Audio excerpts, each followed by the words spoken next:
if you think we're on the run. We are the boys who will stop your little game. We are the boys who will make you think again. 'Cause who do you think you are kidding, Mr. Hitler, if you think old England's done? Mr. Brown goes off to town on the A21, but he comes home each evening and he's ready with his gun. So who do you think you are kidding, Mr. Hitler, if you think old England's done? Don't half look posh, Mr. Jones. Yeah, we've got to look after things these days, Pikey boy. Don't make bands like this anymore, you know.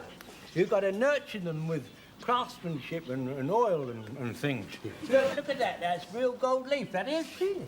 Vanity. Sheer vanity. He just wants to bandy his name all over the town as if it was a tin of baked beans. It looks rather jolly, you know. It'll cheer people up a lot as it runs along, even if there isn't any meat in it. Wilson, Yes, with their secret signs. All right, yes. This is very confidential. Oh, I see, yes. Godfrey, would you mind getting him? Yes, yes. Josie, would you mind getting him? Quick as you can. Would you mind just gathering round? Wilson. Yes, sir? Wilson. Yes, yes. What did you do? Wilson. I'm here, sir. I'm back. Where are Wilson. I'm over here, round the back, you see. Ah. Do you want to see Sir? someone? What you want to gather around?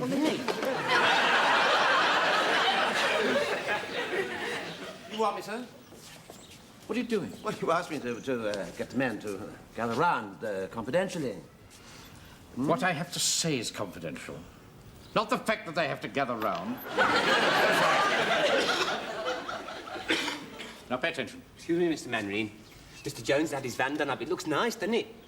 Don't interrupt, Pike. You'll be sent home.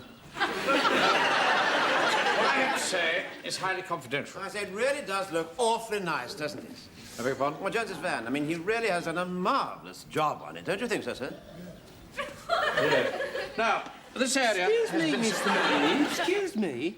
If Sergeant Wilson interrupts again, you're going to send him home? I shan't tell you again, Pike.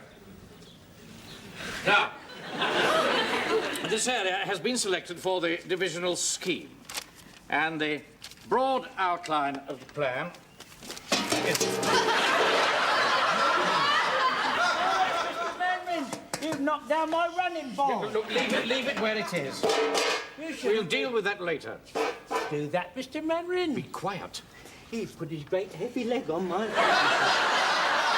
You'd better be quiet, Mr. Jones, otherwise he'll send you home. He's got one of his moods on. Now, 3 battalions of regular troops will move into this area of Warmington and Eastgate, and they will defend it in depth. Now, our task is a vitally important one. We are going to signpost the area so that the units reach their correct destination. Right? Now, the axis of advance is down the Clayton Road. Thus. You shouldn't do that, Mr. Manring. You're spoiling my van, Mr. Manring. Look what Oh, you've don't done. fuss. Don't rub off. You're making it worse. Don't. You're desecrating it, Mr. Manring. Oh. We can soon retouch them. Don't worry about it. Now, as you know, the signposts have been removed. So without our help, the whole convoy could end up in chaos. Now, that is why you've been asked to prepare secret signs so that they can find their way. Now, who's got the one for Warmington? Oh, it's awfully good, Frank. Terribly good. Oh, yes. The hand is almost lifelike. Don't you think so, sir? Yes, well done, Pike. It's got dirty fingernails. I don't like that sort of thing. Just one thing, Captain Manning, it's pointing the wrong way. How do you mean? Coming down yon road, Warmington, it's to the left. Ah. I'm just wondering who'd be the first to spot that. Well, it's easily solved, isn't it? stupid boy. All you got to do is stand on your head. Don't be impertinent, Pike. It's quite simple, sir, quite simple. There you are. You just put it up thus ways. And then a body of men coming down the road will see that there's nothing on it, and they will find that intriguing. And they will say to themselves, I wonder if there's nothing also, as well as also, on the other side. And they will go round the other side, and it will be pointing the right way, and we shall win the war.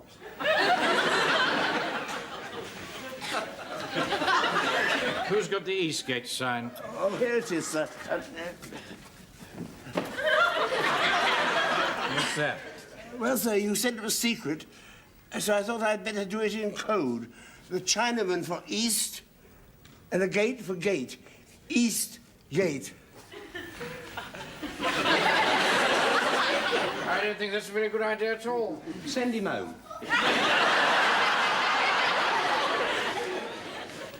Now, you'll be dropped off the van one by one, and I shall give the signal for that like this.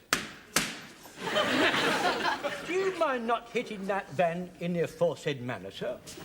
Will you stop fussing, Jones? That is a war on your own. Yes, sir, but there's no need to spoil my van. That's up to Hitler.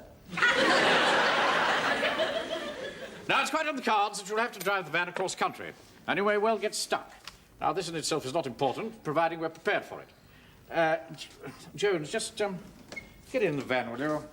Sir? Pretend you're driving across country and you get stuck. Yes, right, sir. You won't have to hit my van again, will you, sir? Just get in the driving. Yes, very good, right, sir. Now, the materials you should carry are 1, sawdust, 2, empty sacking, 3, planks, and 4, a length of rope. Now, with these and a certain amount of brute force, you should be able to overcome any hazard. Num, num, num, num, num, num, num, num, num, num, num, num. So long, all right. Num, num, num, num, num, num, num, num, num, num. Oh, dear, look, I got stuck. All right, Jones, switch off. Switch off. Right, sir, switch off, sir. Right, sir. Right, now the wheels are spinning round. What do we do? We use sawdust or straw to get a grip and maybe a wee bit of a push, eh? Good. Right, take up your pushing positions. Right, Sir, yes. I shall supervise from here. All right? You, look, you're spoiling my van again. You made that all dangle, look. I do wish you'd look after this van. Falling to pieces. Right, sawdust, Wilson. I beg your pardon, sir? Sawdust. Over there, Uncle, by the wall. What about it? Put it under the wheel. Oh, I see what you mean. Yes, under the wheel. Right. Right. And don't dawdle. We've got a lot of ground to cover. Nice, nice. Like this, sir, this sort of thing? That all right, like that? Yes, you'll need a lot more than that. Oh, right. Right, clear it up, Pike. He's only just thrown it down. Where's the toe, boy? Now, that'll get you out of any mud or soft country. Of course, it would have done just as well had we used straw. He's not throwing saw down as well, is he? Now, a little wrinkle here that's worth knowing, in case you should meet any heavy ice. That is, let down the pressure of the rear tires. I'll just show you how to do that. It's very simple. Get out of the way. Sorry, if you just... Now, you just depress the needle of the valve and let a little air out, like this. Hey! What are you doing to my van? Well, seems to have got stuck. Give it a kick. Right.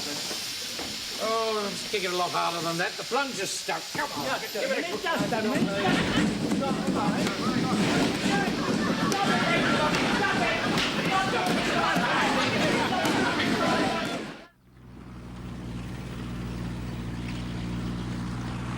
First signpost to stand by. He's standing by, sir. Stand by to tick him off the list, Wilson. Right, sir. Now, this is a great responsibility and a great honour. One wrong sign and the whole divisional scheme could be wrecked. There's Dunning, sir. There it is.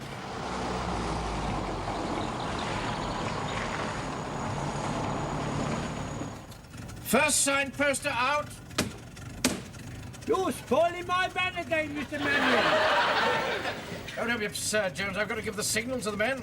Well, can't you make another noise that doesn't spoil my van? Why don't you toot your hooter? Ah, that's a good suggestion, Pike. We'll toot the hooter when we want you to disembark. Is that clear? Did you hear? He's going to toot the hooter when he wants you to get out. I have some good ideas sometimes, don't I? Captain Mandarin, Yeah? the first man is alighted safely. Right, drive on, Jones.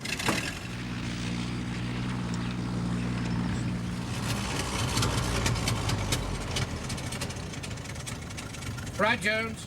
Signal the last man out. Tick him off the list, Wilson. Right up. Hey! My tutor won't toot. Give it a good push, man. Oh.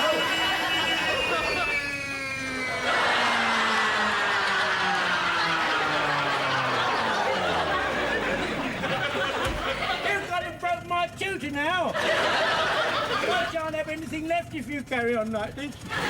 But never mind, Jones. Go help in the war effort. The signpost has just descended off the back, Mr. Mandarin. Right, now turn the van round, Jones. Drive back to the crossroads. And when the convoy's gone through, then we can pick up everybody.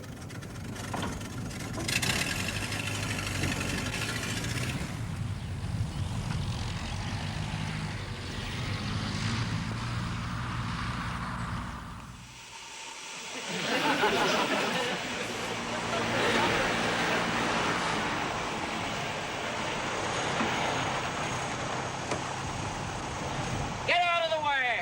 Yeah, go on, get out of the way, go on. It's been left alone and uncared for. We'll get out and investigate.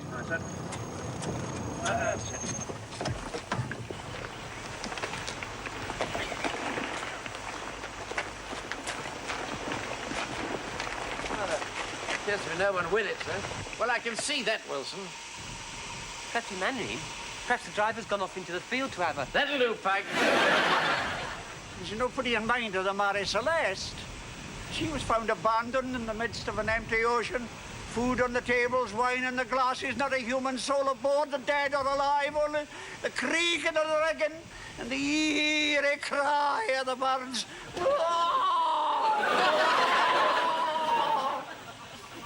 There's no strikey, Captain Mandarin. No, not really. Captain Mandarin, there's a note here. It says, gone to get some coal. Oh, we can't hang about. He might have gone for miles. We'll drive round. Back on the van, everybody. Rather a lot of rain lately. Sure we weren't bogged down. Oh, nonsense. Ground's as firm as a rock. Anybody can see that. Everybody on the van.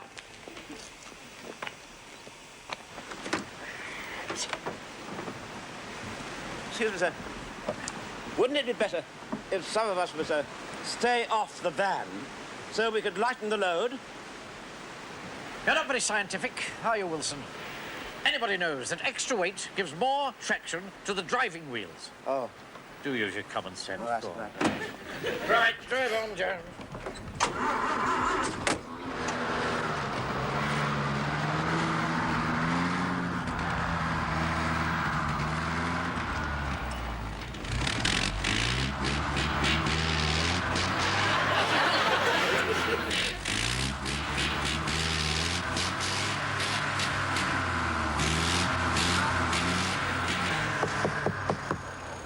Mandarin, we start. Excuse me, sir. Do you think some of them should stay on so as to give more traction to the wheels? Don't be flippant, Wilson. The men are in the pushing position, sir. Right. Captain Manning, sir. Would it be in order if I push with only one hand? I've touched rheumatism in the shoulder. You see, my sister makes me have breakfast by the window. The draught comes right through to the door. If you're not fit for frontline duty, Godfrey, you shouldn't come at all. I didn't want to disappoint you, sir. Well done, Godfrey. Stand by to push. Take it away, Jones. That's it. Vroom, vroom, vroom. Num, num, num, num, num, num, num. Num, num, num, num, num, num, num, num, num, num, num, num, num. Jones. Vroom, vroom, Jones. vroom. Num, num, num, num, num. Vroom. Jones! This isn't an exercise, it's the real thing. Let the clutch in. Oh, sorry, sir. I didn't know what I was thinking about. Push.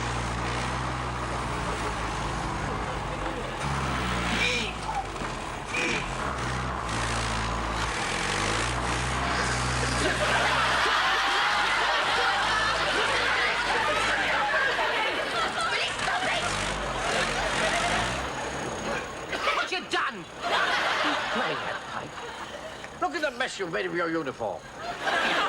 Hey, should we not be using the sawdust, Captain Mannering? Yes, of course we should. Shove it underneath the wheel. Right, sir. Now, all push when I give the word. And Jones, you let the clutch in when I give you the signal. Excuse me, sir. Right. Sir? Perhaps Pike should stand back this time. Certainly not. If you go on mollycoddling that boy, he'll finish up a complete Nancy. Get him in place, Pike. Right. Stand by. Push!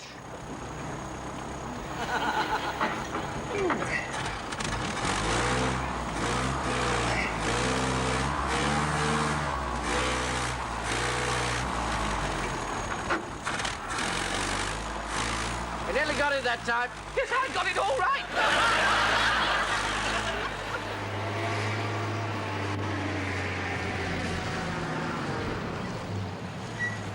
Stuck in the mud, are we? Ignore him, Wilson. I don't want you to lose your temper with him. Dear, oh dear. Playing at mud pies, are you? You wait till Mummy sees you. Go on, son, give us a push. Help the war effort. It's no use just pushing. You want to lift the back at the same time. You come and lift down the back here with me, Mr. Hodges. I'm not standing where you are. All that mud and stuff will come flying all over me. Jonesy, try to reverse. Then we can go out the way we came in. That's a good idea. Why didn't I think of that? Right.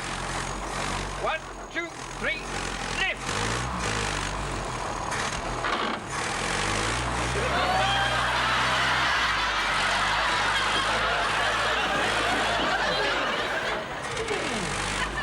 Stop, it's no good. I'll say it isn't. Look at you go to me, you ruddy hooligans! Let's try the planks. Get the planks out. We left the planks at the hall, Mr. Mannering. Left them in the church hall. Put somebody on a charge, Wilson. Miss Mannering, we could take the doors off the van and use those. Good idea. Give me a screwdriver, Jones.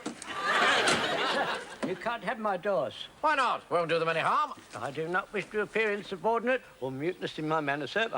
I must stand up and boldly defy you, sir, or even threaten you with blackmail. Are you saying? Good. I'll cancel your offer and put you on my sausage blacklist. Steady on, Jones. I have a blacklist of certain people I will not supply sausages to, and I'll write your name down on that list. I'm sorry, Mr. Mannering. I never thought I'd utter these words to you, but you've driven me to it. Captain Mannering, why didn't we ask yon Warden fella to give us a wee bit too? That's a good idea. Excuse me, sir. Yeah? If I may say so, I think we should be very diplomatic with him. Oh, don't worry. I will. Hey, you, Hodges. Come here. You've done it. Be good enough to give us a tow, will you? Give you a tow? What have you ever done for me? There's a large military convoy due along this road, and we're responsible for seeing that it gets to its destination. Well, that's your hard bun, mate. Oh, very well. In the name of the King, I requisition your vegetable van. Oh, no, you don't. That van's full of logs for the warden's post, and I'm going to deliver it. If you don't like it, you know what you can do. Why don't you shoot him, Mr. Mannering? Come on, you've got the authority. You can shoot him. I said be quiet. Hey, look. Look, he's trying to drive around the same as we. You'll get stuck just the same as we did. Oh, no, I won't, you dopey-looking thing. Hey, who do you think you're calling a dopey-looking thing? I won't get stuck, mate, because I've got it up here. I've got a background and the driving wheels that we lead it, like they are in a four-wheel drive. That's where you want it, sonny. You could shoot him, Uncle Arthur. Don't go away, Frank. All you want to do is use your loaf.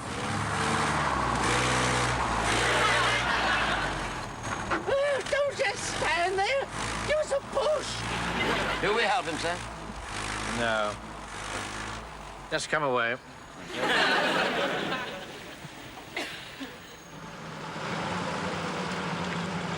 Hey, what about asking them to give us a hand?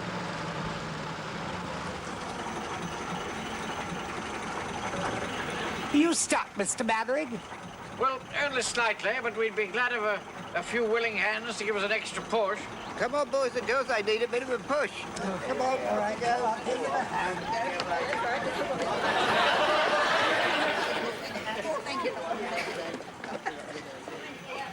We'll soon be out now. I don't think they're going to be very much help, sir. Oh, this won't do at all. We'll manage, thank you. Go back on again. All right, boys and girls, back on the bus. Come on, back on the bus. Tell you what, I'll come near enough to tie the rope on, then I'll reverse and pull you out. The ground's all right here. Everybody else. Oh, come on, boys and girls, everybody up. You know, I'm terribly sorry about all this, Mr. Blewett. It certainly seems a very strange way to spend your annual party. Well, it's better than sitting in that drafty church hall listening to those boring old songs. I thought you said you liked my songs. Right, here we go. Won't he get stuck? Look, I'm just about fed up with your pessimistic attitude, Wilson. Anyone can see the ground is perfectly sound over there. The driver knows what he's doing. Right. Henry, I think you ought to know something. The bus is stuck. Captain Mannering, I suppose you realise the convoy will be coming down the road 15 minutes from now. Right, you're right, Fraser. Lorries will be piled up for a mile or more. Chaos, it'll be sheer chaos, and you're responsible. There'll be a laughing stock, man, a laughing stock. I just thought you ought to know. We could have met them at the crossroads. Let me divert them at the crossroads, sir. I'd like to volunteer to do that. It's 5 miles away. It would take you an hour, even if you ran. Which you can't. Hey, look, Mr. Mannering, you could get a lift on that motorcycle. Look, there's Captain Mannering and a lot of people. Oh, no. Hide. But I can't hide in this. Well, let's pretend we haven't noticed them. Give me my bike, how dare you? It's not your petrol. I pinched it from the vicar. Yeah. What do you do gallivanting with him? I've done nothing to be ashamed of, Mr. Jones. Mr. Yateman said he'd take me to pick bluebells. That's my husband you've got there. You said you was going to be all day repairing the organ. And what about you? You said you got to go to an affair at the WVS. Well, I'll take full responsibility. Norman. I don't care, Beryl. Let the world know. It's been 12 years in heaven, and now we must face the music. Mr. Yateman, I must warn you, if something has been going on, I may have to reconsider your position in the church. Oh, the scandal. Those pointing fingers, those wagging tongues. There aren't no bluebells at this time of the year. Oh, we must sort this out some other time. In the name of the king, I requisition this motorbike. Oh, Mr. Edmund. Oh, no, you don't. Come on. I'm going to get a tractor to tow me out. In that case, you can give me a lift to the crossroads. All right, get on the back and start bumping. What are you talking about? Bump up and down to get us through the mud like they do in the scrambles. You've seen them. Right. Get in and start bumping. Young Mannering shouldn't have been doing that at his time of life. In the ordinary course of events, we'd all be sitting round the fire reading something. Go on! Bump up and down! Bump, bump! Bump, bump! I am bumping! Bump some more! Keep bumping! I am bumping! I'll bump more!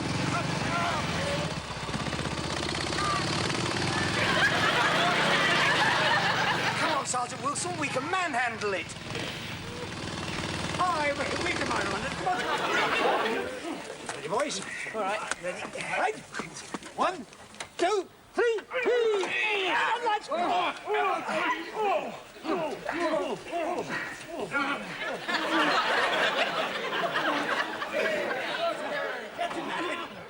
Captain Mannering, you've left us a bit behind. You ruddy hooligans! Look at you done to my bike! You ruined it! You know, you're very heavy-handed with vehicles, Mr. Mannering. You should cherish them more, and they would respond likewise. Why did we get the steam engine to pull us out? Because, Wilson, we have no coal. But Hodges' van is full of logs. Wondered how long it would take you to think of that. Right. Get the wood off Hodges' van. Oh, no, you don't. You're not having my wood, and that's final. You really ought to shoot him, Mr. Mannering. Right, heaven's sake. Get the wood onto the fire. Fraser, you know how to drive this steamroller? Aye. Right, put it into position. Right, sir. Right. Disconnect the trailer. Yes, Mr. Mannering.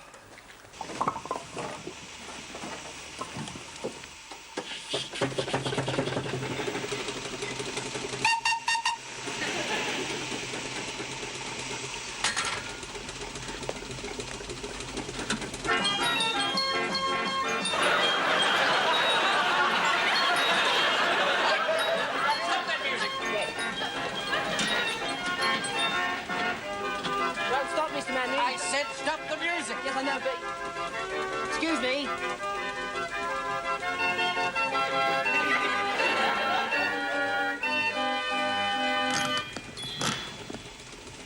Stop the music, Mr. Mannering. Good. Stupid boy. Captain Mannering? Yes? I've just been thinking. My sister Dolly's Auntie Elsie's got a cottage at the crossroads. I could telephone her from that telephone box, and she could divert the convoy. She's little, but she's very determined. I think that's probably our best chance, don't you, Wilson? I think it's our only chance, sir. Right, make the phone call. Yes. Get that steamroller moving. Round a bit. Bit more.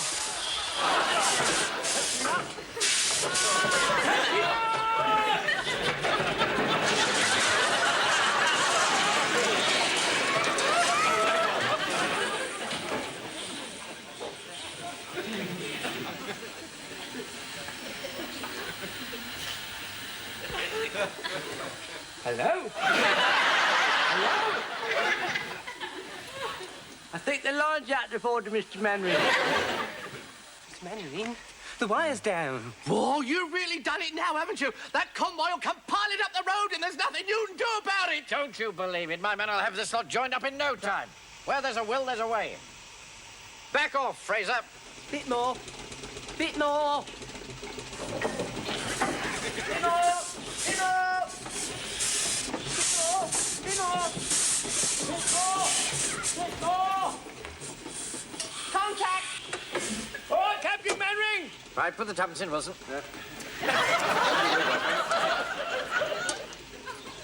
Good morning, operator.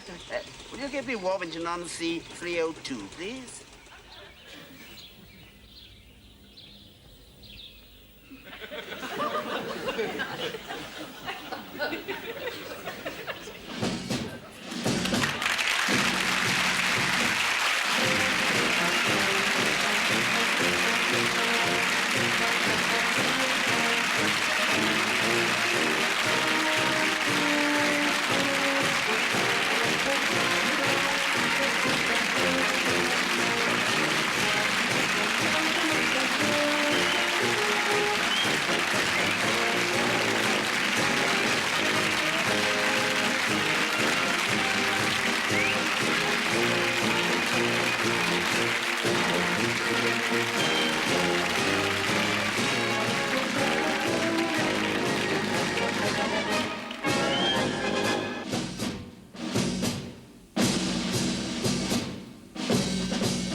Mr. Hitler, if you think we're on the run. We are the boys who will stop your little game. We are the boys who will make you think again. 'Cause who do you think you are kidding, Mr. Hitler, if you think old England's done? Mr. Brown goes off to town on the A21, but he comes home each evening and he's ready with his gun. So who do you think you are kidding, Mr. Hitler, if you think old England's done?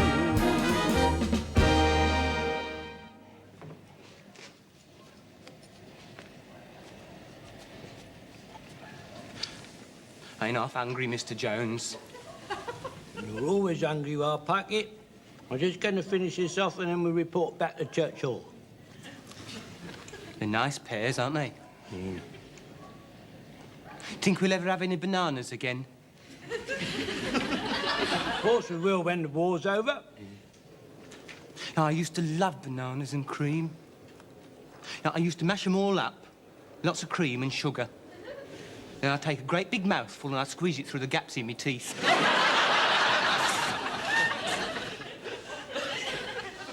Do you like squeezing bananas and cream through the gaps in your teeth? No. Don't mind blancmange. What about jelly? Yeah, jelly's all right. But not bananas, not at my age. Not with this upper set, it's too risky. Well, what about chocolate cream? Oh, lovely. And talking of that, I'll tell you something. Reminds me when I was in South Africa in the Boer War. Christmas 1900 it was. And old Queen Victoria, she sent all of us lads a tin box with a slab of chocolate in it. You know, I never touched that chocolate for 25 years. I kept it unopened for 25 years, right through the Boer War, right through the 1914-18 lot. I never let it out of my sight till I went into hospital. I gave it to a friend of mine, Charlie Higgins, to look after. Didn't you ever eat the chocolate? No, never touched it for 25 years. And then one day I said to myself, I fancy a bit of chocolate. And I opened this tin, it was full of sand. That Charlie Higgins had eaten it while I was in hospital.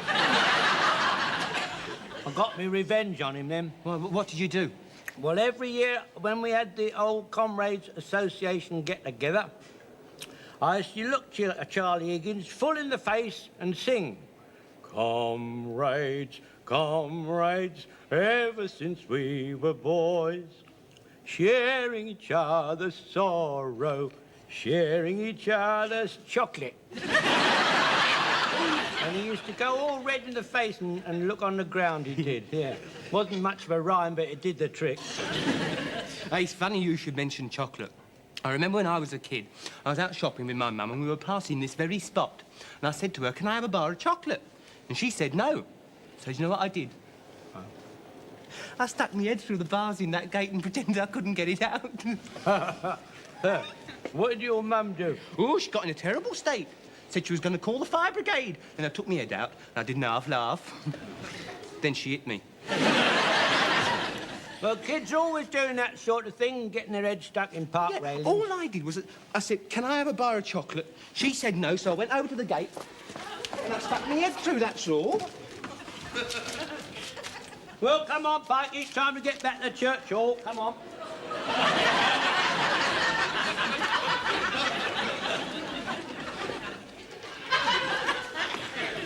Mr. Jones. What's up? Can't get my head out. Come on, no time to play funny jokes. Mr. Manning, wonder where we got to. I'm not playing a funny joke, Mr. Jones. I can't get it out. Look, I can't get it out. Oh, blimey. Oh, don't do that, Mr. Jones, please. I can't understand it. It came out all right last time. Well, how old was you last time you done it? 12. Well, your head's grown bigger since then. Well, I didn't think it's deep. Don't do that, Mr. Jones. You're pulling my ears off. What are we going to do, Mr. Jones? What are we going to do? Well, twist it round and try. Twist it round. Where? Go on, twist it. Go on, twist it round. What's the Go on spike? now, pull. Pull, not that. Oh, Mr. Jones, what are we going to do? What are we going to do? Don't panic, Pikey. Don't panic. He'll be all right. Don't panic. I'll tell you what I'll do. I'll telephone that Mr. Mandarin on the telephone. And whatever you do, don't go away. Don't move and don't panic.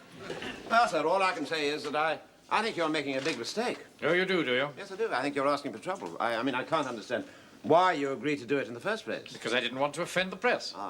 And the editor of the Eastbourne Gazette telephoned me and said that he wanted to do a feature article every week on the platoon. Naturally, I jumped at the chance. Yes, but if this reporter who's going to do the articles is a temporary member of the platoon, I mean, that'll mean he'll be here with us all the time. Exactly. That's my idea. I mean, if he's one of us, that he'll be able to write the articles from first-hand knowledge, won't he? Yes, but don't you think that'll be a little bit dangerous? How do you mean dangerous? Well, I mean, if he's here all the time, I mean, how are you going to be able to cover up your mistakes? I'm going to pretend I didn't hear that remark, Wilson. Come in. Some cocos. Yeah. Sir. Thank you very much. Very hot. Thank you so much. Thank you very much. Thank you. Yon reporter fella's outside. Oh, is he? Good. Send him in, will you? Captain Mannering, I may have said some harsh things in the past, but I'd like to say, here and now, I admire her courage. I don't quite understand, Fraser. I think you're a very brave man to let that reporter fellow watch your every move. You're either very brave or else you're... Or what? Nothing, sir, nothing at all. Yes, sir, I admire you. All the same, I can't help thinking you're running a terrible risk. That's all. What do you suppose you meant by that? I've really no idea, sir. Come in. Mr. Cheeseman of the Eastbourne Gazette, sir. Ah, yes, yes, come in. Good day, Captain Mainwaring. How are you? Hello, Mr. Cheeseman. All ready to start work, are you? Oh, yes, yes, indeed, yes. Good. Well, now, while you're with us, you will be a temporary trainee recruit. Oh. Have you measured him for his uniform, Godfrey? Oh, not yet, sir. You see, we've only one spare suit. Oh, we'll measure him for that. Ah, yes. Well, now, I thought I'd call the first article Captain Mainwaring, Man of Action. Oh, excellent title, don't you think so? Oh, yes, indeed, I do, sir, yes. I bet it'll look awfully good in print. Captain Mannering, man of action. No, there's no question mark after the title. Hello, what about the photograph? Well, what an awfully good idea. Would you like me sitting down or standing up in some sort of casual sort of manner? Rather like this? Just a minute. You're not in this at all. Right. Officers only. Right. Now, do you think I should be working at my desk? Yes, yes, indeed. That's good, yes. Now, should I wear the gloves or not, do you think? Excuse me, sir, don't you think it's going to look a bit strange writing with the gloves on? This pen's no good anyway. Lend me your gold fountain pen, Wilson. Now, look here, sir, you know as well as I do that I never, ever lend my pen to anybody. It hurts the nib. I don't want to use it, I only want to hold it. There you are, sir. Just keep the top on, will you? Oh, don't be absurd. How can I have a photograph taken writing with a pen with the top on? I think perhaps I should be on the telephone. Oh, yes, yes, get on the phone. That's good, yes. Is there no limit to the conceit of the man? I think he looks rather noble. How's that? Rather Churchillian, don't you think? Oh, yes, yes, very Churchillian. Yes, indeed. Hello? Hello? Hello? Mr. Mandarin, permission to speak, sir? Jones, is that you? What are you doing on the telephone? Get off at once. I'm having my photograph taken of it. Is there something wrong, Captain Mainwaring? No. It's just one of my patrols phoning in. The whole thing works like a smooth, well-oiled machine, you know. But, Jones, by the way, while you're on, you better give me your report.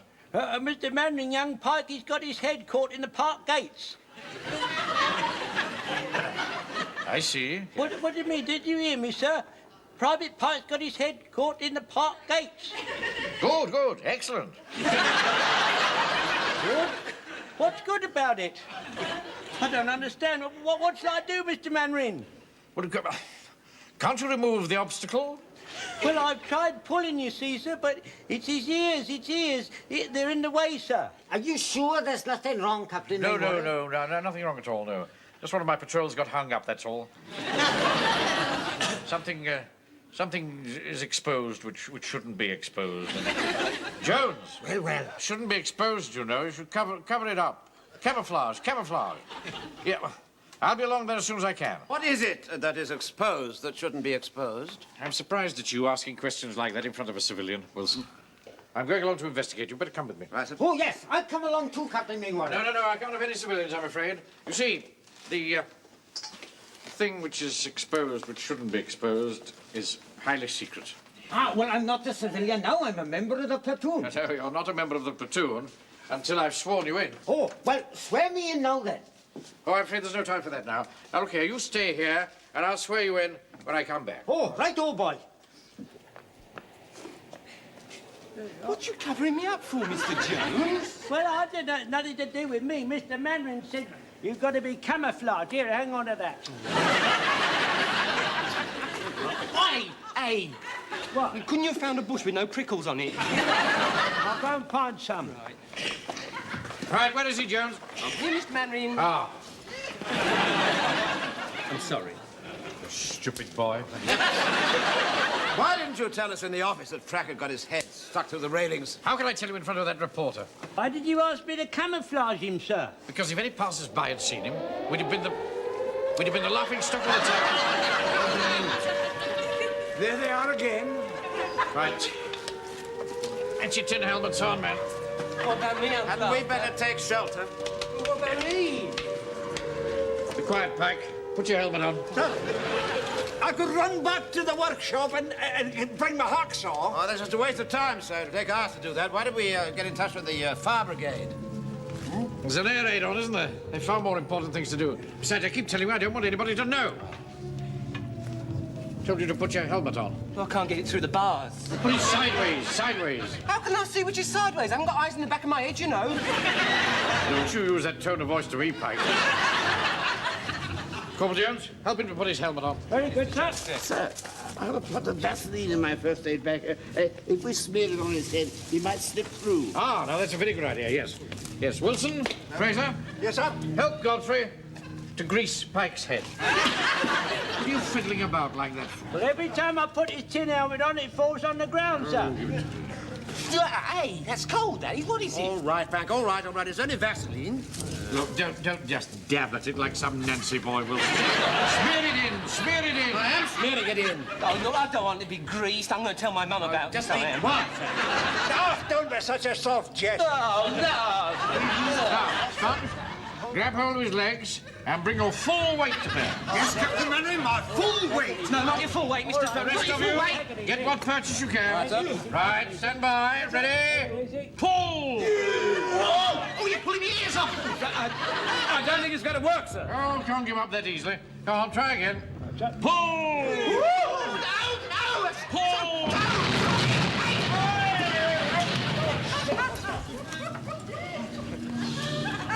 That was too heavy for a bomb. Sounded more like a landmine to me, sir. Thank heavens, I thought it was Pike's head exploding. Sir, we'll have to get this boy under cover, sir. Yes, I'm well aware of that, Fraser. But gather round me, old group here. Right. Now, look, we've got to get this boy out of the railings. Any suggestions? Yes, permission to speak, sir. Yes. Well, I reckon it this way, sir.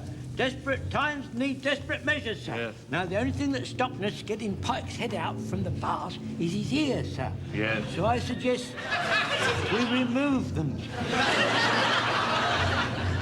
What do you mean? Cut them off, sir. Jones, for heaven's sake. Oh, we needn't cut both of them off, just one and then try. Oh, don't talk such rubbish, Jones. Pike can't go about for the rest of his life without any ears. Better than going about without any head. Hey, you're talking about me, aren't you? What are you saying? What are you saying? Mind your own business, Pike. Eavesdroppers never heard any good of themselves. I've got an idea. Supposing we were to lift the gates up off the hinges, then perhaps we might be able to march with it back to the church hall. Yes? Well done, Wilson. I was just waiting to see who'd spot that one first. Right, come on. Lift the gate. Hey! What's she doing? Lift. What's she doing? What's she doing? Hey! You're pulling my head off! Just a minute, Pike. When we lift, don't go up with it. Slide your head down the rails. We should have said, shouldn't you? All right, lift. Right. Hey! It's coming, sir. It's coming. Ah, that's got it. What's the boy? Right. Be careful. Now then, let's get back to the church hall as quickly as we can and hope to goodness nobody sees us. Right. By the left, quick march. Left, right, left, right wheel. Right wheel. Left, right. Keep in step, Pike. Left, right, left. Right, left, right, left. Down on your right. Do not juggle the private. Don't juggle the All right, don't worry, man. Stand easy. Be Right, gentle. put it down gently there. Yeah. God, that gate weighs a ton. Feels as if my arms have been dragged off their sockets. What's it my head feels like? Now, stop grumbling, Frank, please. Yeah, stop grumbling, Pike.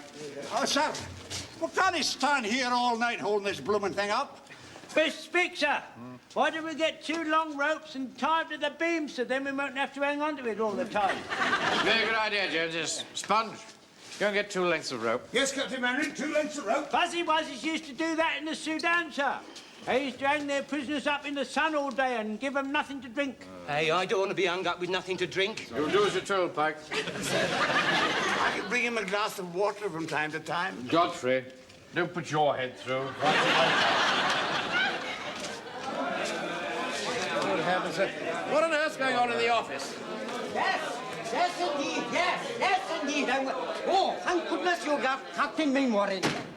Hello, who's this then? It's Private Pike.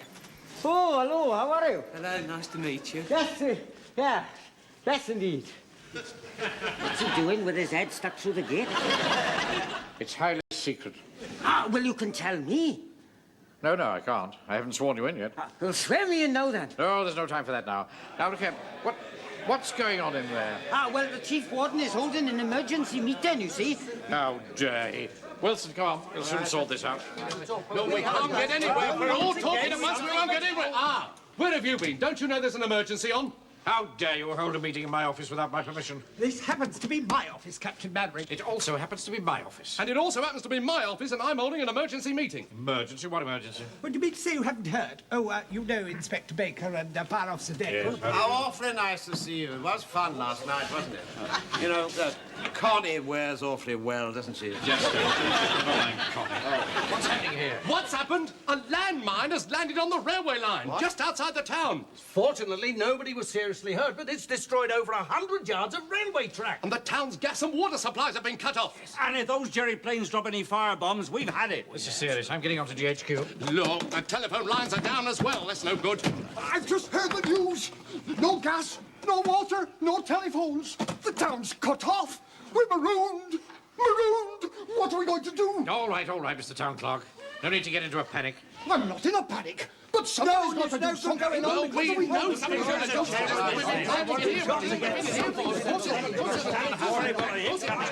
Something's got to be done with it. Certainly has, sir. There's only one thing for it. I shall have to take charge. I quite agree, sir. That's just the sort of remark I'd expect. What did you say? I quite agree, sir. Without you in charge, God knows what's going to happen to this town. I'm right behind you. Thank you, Wilson. Not at all, sir. Don't mention it. Now get Fraser, Jones, and Godfrey in here. At the double, rifles and bayonets. Fraser, Jones, Godfrey, in here at the double. Rifles and picked bayonets. There was, how was that? Hardly believe my ears. Is this really you? Oh, it is, sir. Really me, yes. When the occasion demands, I can bawl and shout, just like you. Now, Vicar. Vicar, I'm very sorry to do this. Corporal Jones. Sir. Fraser. Yeah. Clear my desk. Clear the desk, clear the desk. Oh, there you threaten his reverence with a bayonet. He's not the only one that's being threatened. Now you clear off, mate. Come on now. I think we'd better humour Mr. Yateman. Quite obvious Captain Mannering has gone mad. Right, form in a tight group behind me. In a tight group behind the captain. That's the double. March! Right. All right, sir. Not as tight as that. Get their attention. Come on! Hurroo, you hind Sassenachs! All right, Fraser, that's enough. Captain Mannering would like to make an announcement. As from now, this town is under martial law. Martial law? What's that mean? I am now taking over. Oh, he's been leading up to this for years, and now he's finally done it. Well, you won't get away with this, Napoleon. Inspector, arrest that man. Captain Mannering, you know, you really can't do this, you know. I mean, after all, if anyone should take charge, the police should. Anyway, where's your authority? My symbol of authority. And I have 15 fully armed men behind me. What have you got?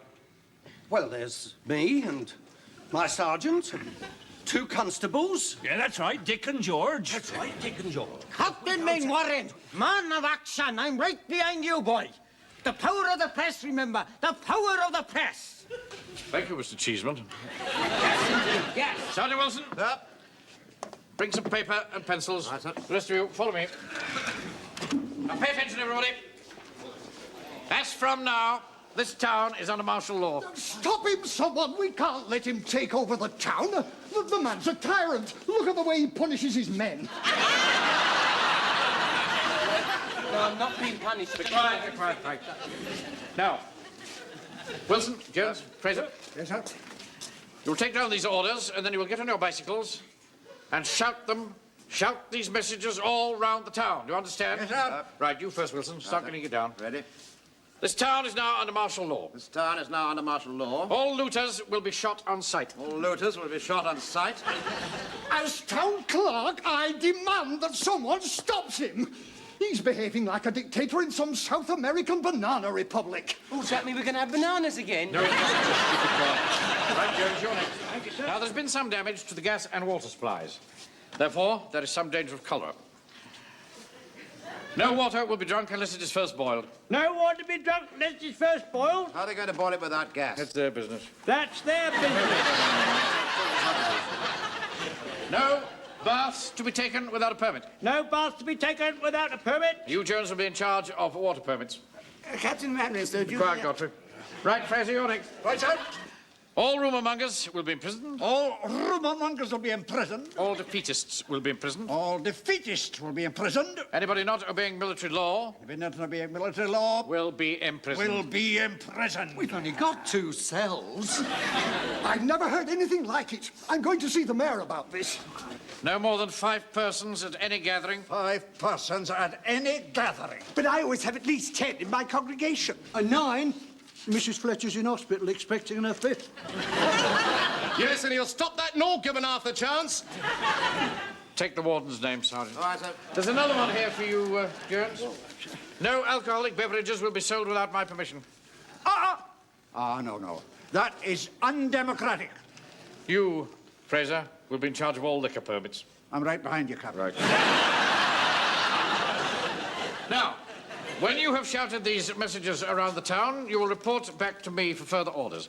I shall set up my headquarters in the town hall. Why the town hall, sir? Because, Wilson, he who holds the town hall holds Warmington-on-Sea. Right, come along, men. We march on the town hall. Right, sir. Left! Left! Left! Left! Left! Now, Mr. Godfrey, I don't know how much more of this I can take. I mean, hanging here with me head in a gate. You must be brave, you know, Frank, and hang on as long as you can. Well, somebody had better do something soon. Ever so soon. I quite appreciate how you feel. Huh? You have my most sincere sympathies. No one to take a bath without a permit! No one's to take a bath without a permit! Yes, all right, Jed, all right, No all right, Jed, all right. You can stop now. You can stop it now. We're here, see? I never knew you had such a loud voice. Uncle Arthur, have you thought of a way of getting me out of here yet, please? No, Frank, please, would you stop moaning? I'm working on it. I promise you I'm working on it, see? Oh, excuse me. What are you doing out this time of night, Mr. Blewett? Well, I was going to have a bath, and I got one foot in, and I heard this voice telling me I'd got to have a permit. Right, I really don't think... Of course he's got to have a permit. What do you think I've been shouting my mouth off about all the time? This whole thing's assuming ridiculous proportions. Well, make your mind up, because the water's getting cold. Yeah, well, the trouble is that I haven't got any bath permits at the moment, you see. Wait a minute, hang on. The wife usually gets in after I do. Does she have to have a permit as well? No, just the one permit will be all right. I hereby give you permission to take a bath. Yours sincerely, Jack Jones, Lance Corporal. Oh, who do I give it to? That's the point, isn't it? I think you'd better give it to me. Well, that's all right, then. You see, I'm a very law-abiding man. I like to obey the rules. See, I wouldn't like to finish up being punished like him. Well, good night, all. Good night. Good night. Good night. God's sake, this whole thing's become a complete farce, Sergeant. Oh, there you are, sir. You're back early. I thought you'd taken over the town hall. It's closed. It's open till 9 in the morning. Yes, I got a good photograph of Captain Mainwaring knocking on the front door and the town clerk going like this through the letterbox. I'll deal with him first thing in the morning. About me, Mr. Mainwaring, please. Quiet, Pike. You'll be dealt with in due course. Come, Mainwaring.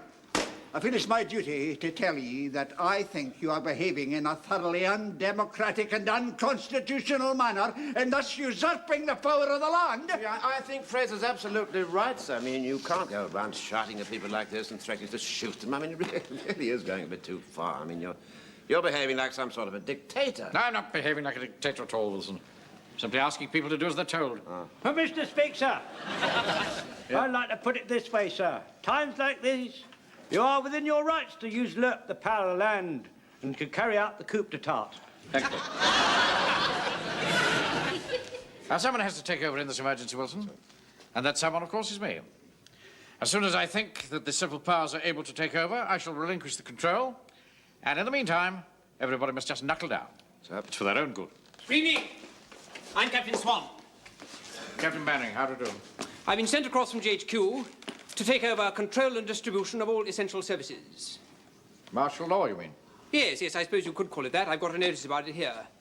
All the usual rubbish on it, illegal assembly, looting, all that sort of thing. Yes, I've arranged for all this to be done. I've placed myself in complete command. Ah, well, in that case, all I've got to do is to take over from you. Where's your office? Over there. Thank you. Don't mind if I borrow your desk, do you? Now, look here,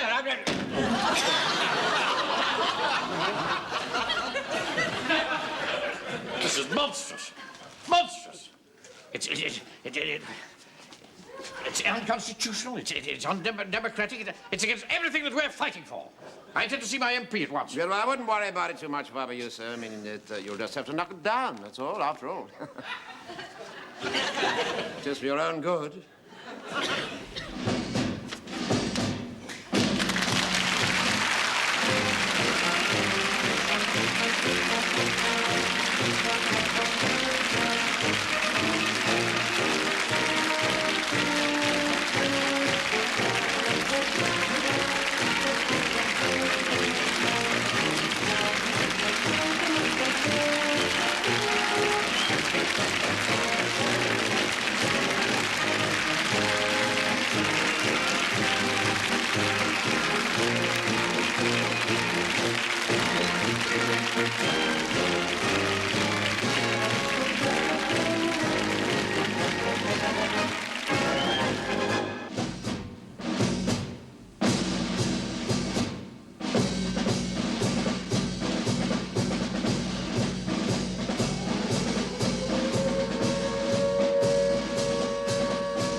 Mr. Hitler, if you think we're on the run.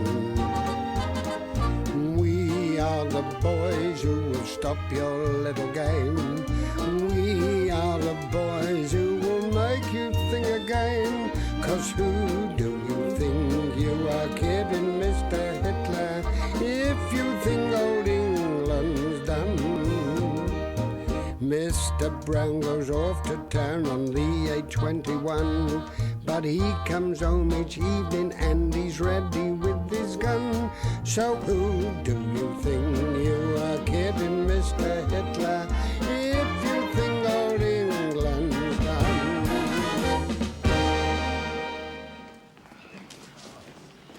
Fix your stuff on the van as quickly as you can. Good afternoon, Captain Mainwaring. Hey, I am half looking forward to this weekend exercise. Pike. Sir. How many times have I told you not to wear that scarf on parade? Yeah, well, Mum made me put it on, you see. She said if we were going to be sleeping out all night, she didn't want me to catch a cold. We're not likely to come to any harm in this weather. It's midsummer. Ah. Hello, sir.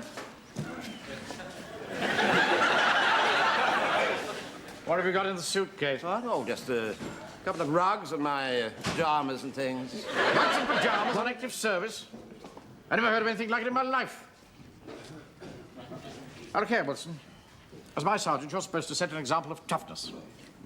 You're supposed to be... You wearing scent? Scent? Yes, scent. No, it's just a little bit of eau de cologne I put on after I shaved, that's all. Put scent on after you shave? Yes, yes. I never heard of such a thing. Mum likes it. She says it makes him smell nice. Be quiet. Surprised I've never smelt it before. Well, you see, I only use it on the weekend, you see. It's frightfully difficult to get. You're decadent, Wilson. That's your trouble. Decadent. You're wearing suede shoes next. Get it washed off before anybody else smells it. Don't catch people like Fraser stinking of scent.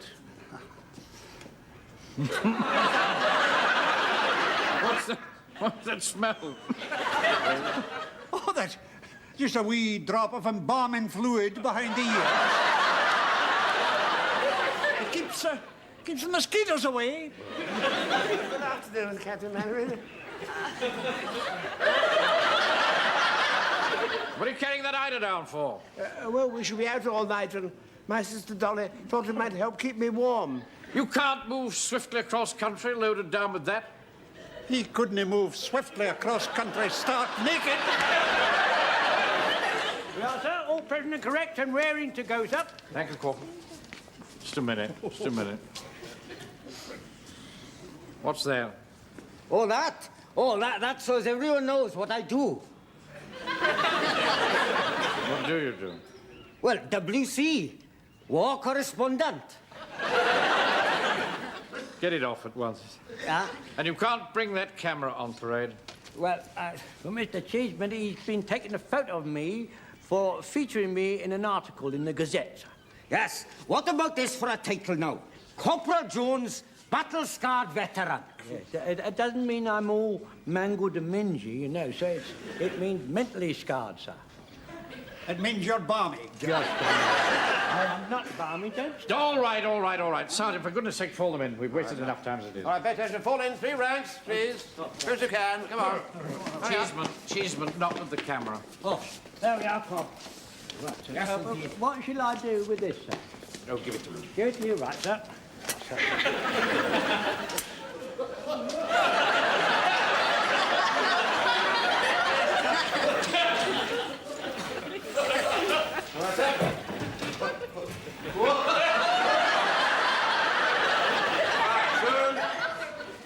Turn attention. President correct, sir. Stand at ease. Now, for the purposes of this exercise, we are a patrol of commandos behind the enemy's lines. And our task is to rendezvous with a highly important secret agent who has been dropped by parachute. We shall then escort the secret agent to his secret destination. Mr. Speaker, sir, I should like to volunteer to be that very important, highly secret agent, sir. Yes.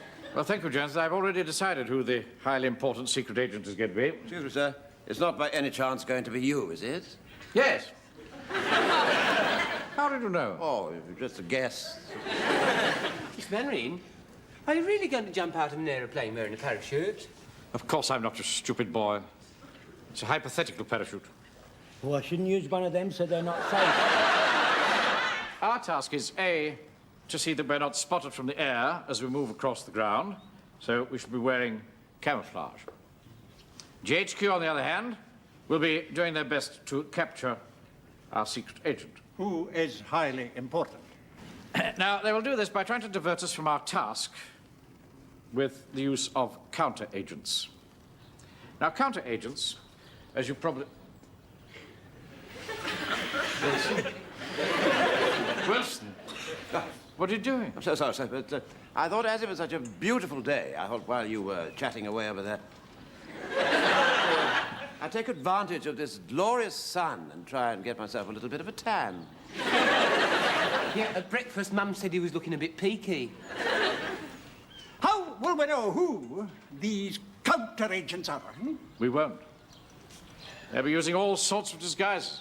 Well, sir, how important are their counter-agents? Are they just important, or are they highly important? Well, that's not important. I'm sure you will be the most important of them all, sir. Oh, yes, indeed. There's no one more important than you, Captain Mainwaring. Yes, indeed. We had a highly important secret agent out in the Sudan when I was there, till them fuzzy wuzzies got hold of him. He wasn't very important after that. I wouldn't like anything like that to happen to you, Captain Mainwaring.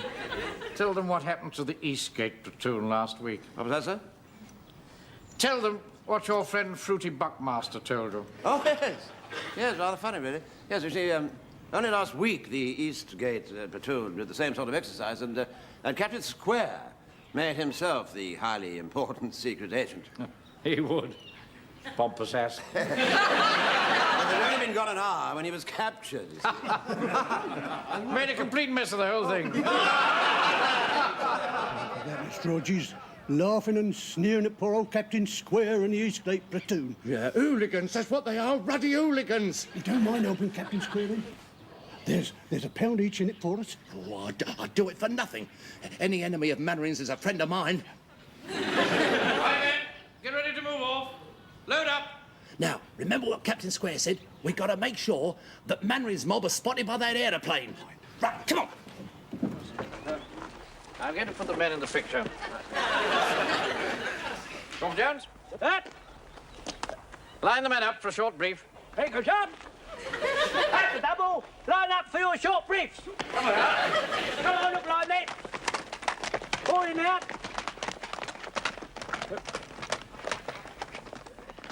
Now, listen carefully, everybody. Right, as the officer says, do as the officer says. Listen carefully. Now, listen carefully. Get it? The men are now listening carefully, sir. Thank you, Jones. Now, I am the highly important secret agent. I've just been dropped by parachute. Now, we've got to be on our guard against GHQ counter-agents. And as we don't know what disguise they'll be using, we're going to ignore everybody whom we don't know personally. Is that clear? Right. Get ready to move off. Left, right, left.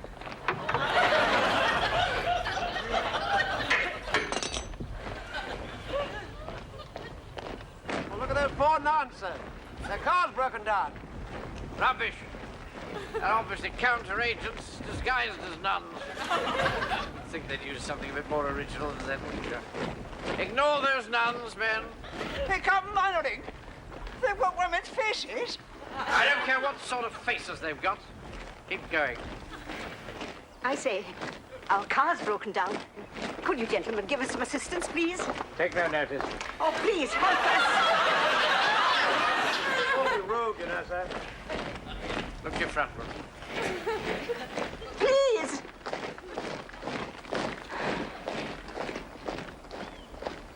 No, Sister Mary. Since this Nazi parachute scare, life is becoming quite unbearable. Hello. There's another of them. Another counter-agent. I'll bet £1 to a penny there's a wireless receiver in that pram. Oh, really, sir? Oh, I'm not taking any chances. Jones. When I give the word, surround that pram. When he gives the order, you surround the pram. Got his fixed, bandit, sir. No, I don't think that'll be necessary. Now! All right, lady. Stand back. All right, lady. Set the pram, Wilson. Is there a wire set in there? If there is, the battery's leaking.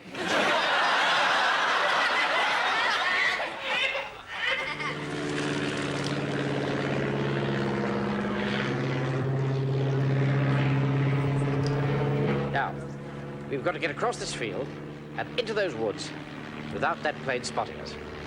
Here he comes again. Get down. If the plane spots us, sir. If he sees us, he'll drop bombs of yellow dye.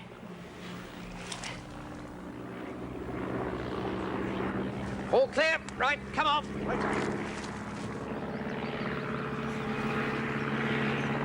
Here he comes again. Down, everybody, and freeze!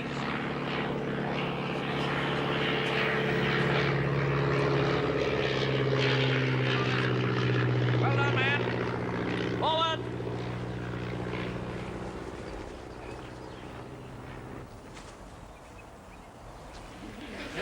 They hadn't been spotted so far, Mr. Rogers. They very soon will be. Quick, spread that sheet out. Go on. Come on. Hurry up. Oh, pardon.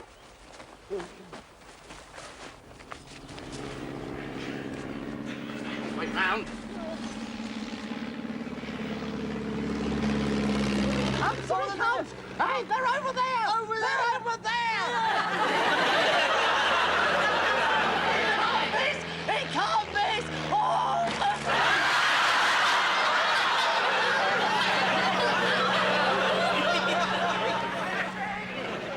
I say! Wait! I think that man's calling to you, sir. Perhaps he's one of them counterfeit agents, sir. You're right, Jones. Take no notice, man. But won't you draw attention to the plane, sir? Oh, what a blessed nuisance. All right. Down, everybody. Freeze. What do you want? I must speak to you. Well, don't come any nearer.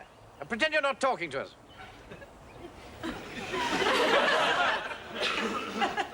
Hey, look, Mr. Mannering. He's got officer's clothes on underneath that white coat. Aye. It looks very suspicious to me.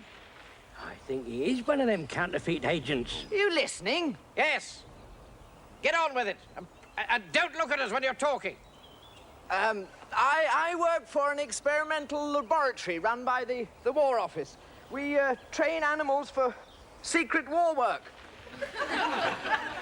Likely story. What sort of animals? Monkeys, I suppose. Yes, that's right. One of them's escaped. Not really a monkey, more of an ape, a gorilla. Watch out for it. It's dangerous. There's a loose gorilla about. There's a loose gorilla about. All right. Wait a minute, sir. Sheer rubbish. Might be training him to fight against the German. Don't talk piffle, boy. If there are any gorillas within 1,000 miles of here, I'll eat my hat. Come on. Forward.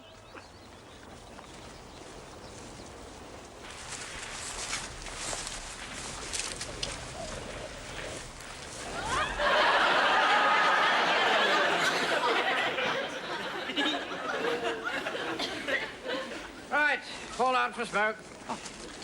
Start taking your camouflage off. I'm fed up with Mannering, I am. Always making a monkey out of me. Oh, no one's trying to make a monkey out of you, Mr. Rogers. Come on, shut up. Get off.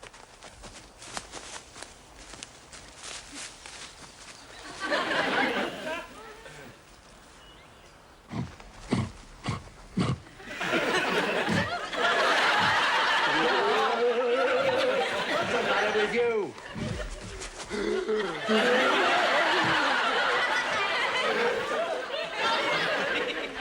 Keep it up, man. You're doing very well. Come on, Ring. I can hear voices. Voices. Halt.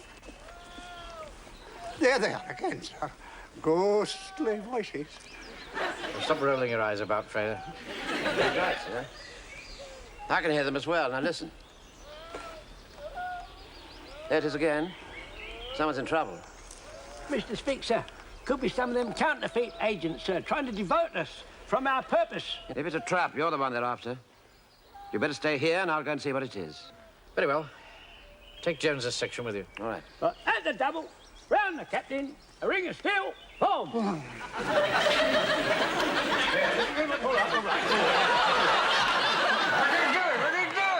I want to make sure while we're gone, they can't lay their dirty hands on you. Help! Help!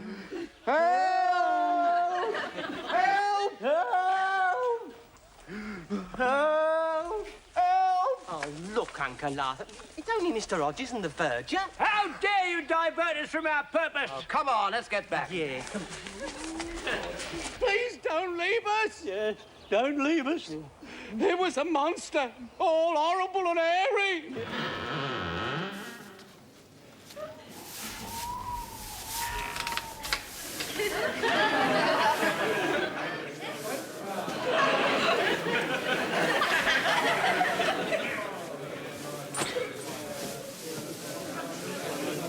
Now, here we are then. Come along, all of you. Here we are now. This is it. You should be warm and cosy here for the night. Yes, thank you very much indeed. I say it was most kind of your wife to give us that delicious supper. Yeah, I say I haven't tasted eggs and bacon like that for years. No. That was real mill. I can't help feeling that we ought to have offered her some payment for it, then. Well, I was going to say... and goodbye and bless ye. You've been good. Well, good night, all. Good night, sir. Sleep tight. Hello, hello. Here's two more gentlemen come to join you. What? Hey? What do you want, Hodges? We're fed up with you following us about all over the place. Why don't you go home? Coming with that horrible hairy monster about. No rubbish. Yeah, you watch out, sir. They're up to no good, sir. What's the matter with them? Never seen Hodges grovelling like that before? Yes, that's really quite disgusting. Right, now let's get settled down. Yeah, let's do that. And class, sir. Yeah? Well, I don't think Mum would like us sleeping in this straw. There might be all creepy-crawly things in it. Oh, no.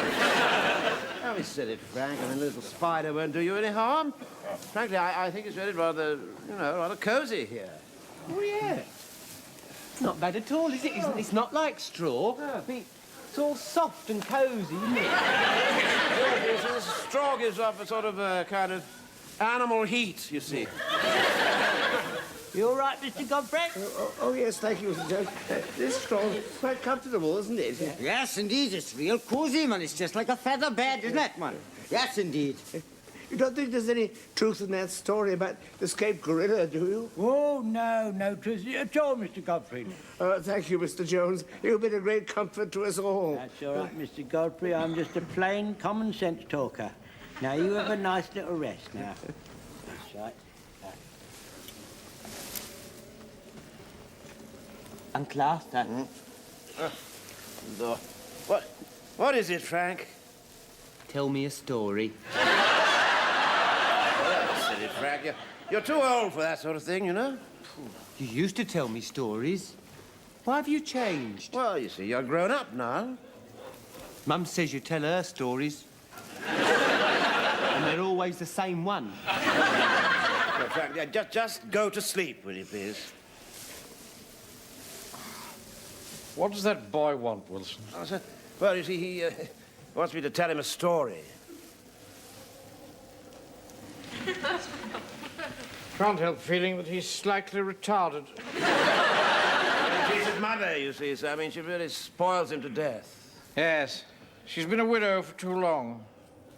What that boy needs is the firm hand of a father. Yes, I quite agree, sir. I wish I could find somebody.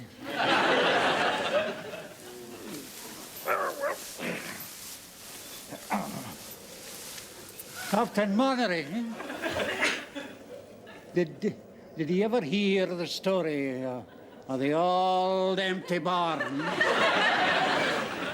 No. Would he like to hear the story of the old empty barn? Oh, yes. Yes. Yes, it might put us in a good mood before we go to sleep. Pay attention, everybody.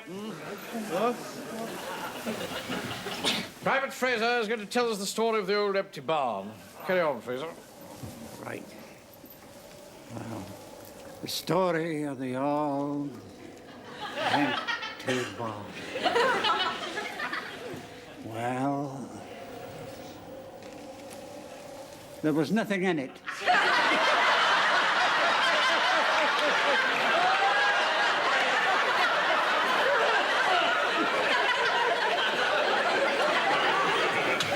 Did he ever say there was nothing yet? Oh, for God's sake. Don't like...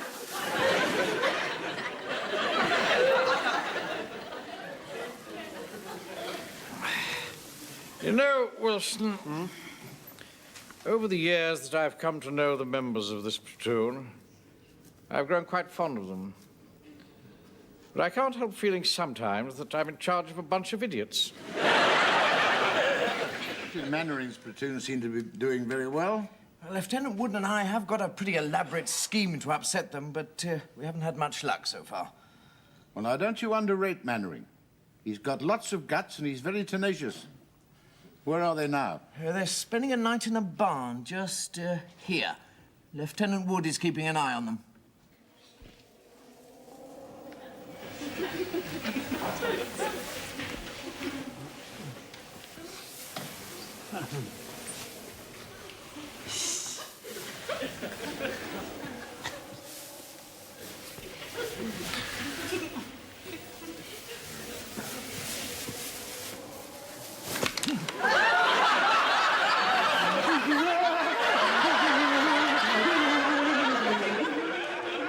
He's here, sir. Well, get him in then. Come in, old boy.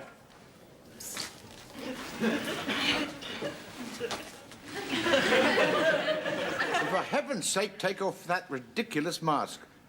Of all the harebrained schemes I've ever heard of, this takes the biscuit. It seems to be working, sir. We've still got tomorrow morning, sir. Well, have we found out who the highly important secret agent is? Yes, sir. It's Captain Mannering.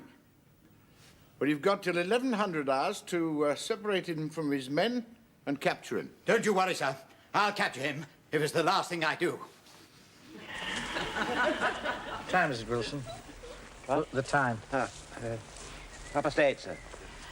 Now, you have to deliver me, the highly important secret agent, to GHQ by 1100 hours. Right, sir. Right? See the map, Fraser.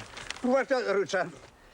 We'll follow this road here, through the wood, pick up this road here, follow it till we get across the bridge, bear right, keep right on, and that'll bring us to GHQ, sir. But that's miles out of our way. No. What we want to do is take a direct route across country. You might get lost. I shall use a compass. Do you think it's wise? Quite capable of using a compass, Wilson. I take a bearing. Thus. All we need to do is follow a bearing of 94 degrees, and it'll bring us direct to GHQ. Oh. All right? Oh, well.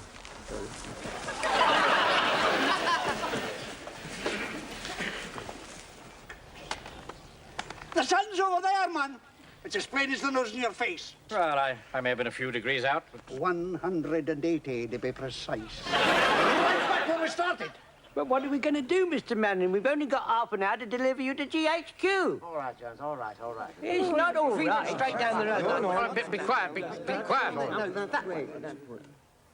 Now, GHQ is only 5 miles away, and it's a direct road. Yes, but you'll never be able to make it in half an hour, sir. Yes, we will. We'll go in the van. But you're not allowed to use our transport. Ah. I'll use that motorbike. That's not ours. What? Yes, but I mean... Wilson, please, do not split hairs. I'm the highly important secret agent. There's nothing to say that I can't choose my own initiative and commandeer a motorcycle.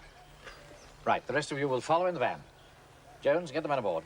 You heard what the officer said? Embark, come on, embark! Right, you drive the van, Wilson, and you, Jones, come with me on the bike. All right?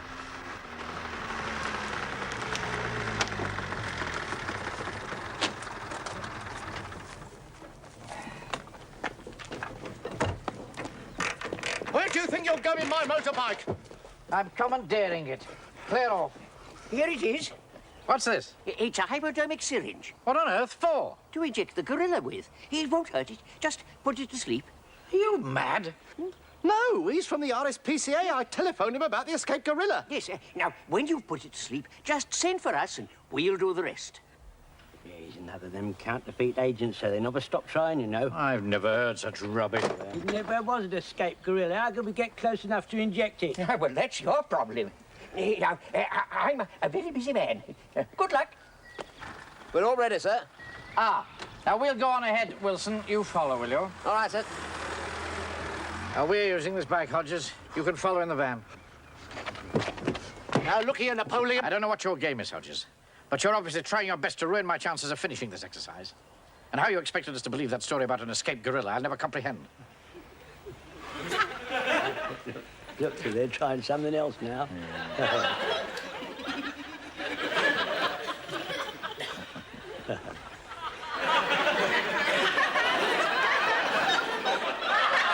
Where did you say GHQ was, Fraser?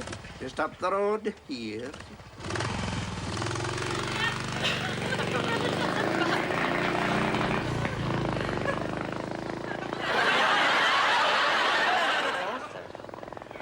Mr. Manring's just gone past with a monkey on his back. You, come on, move over. Go, get up. Go on, move over. Come on. Quick! Get the hypodermic and stick it in him! Straight in the monkey, right, sir.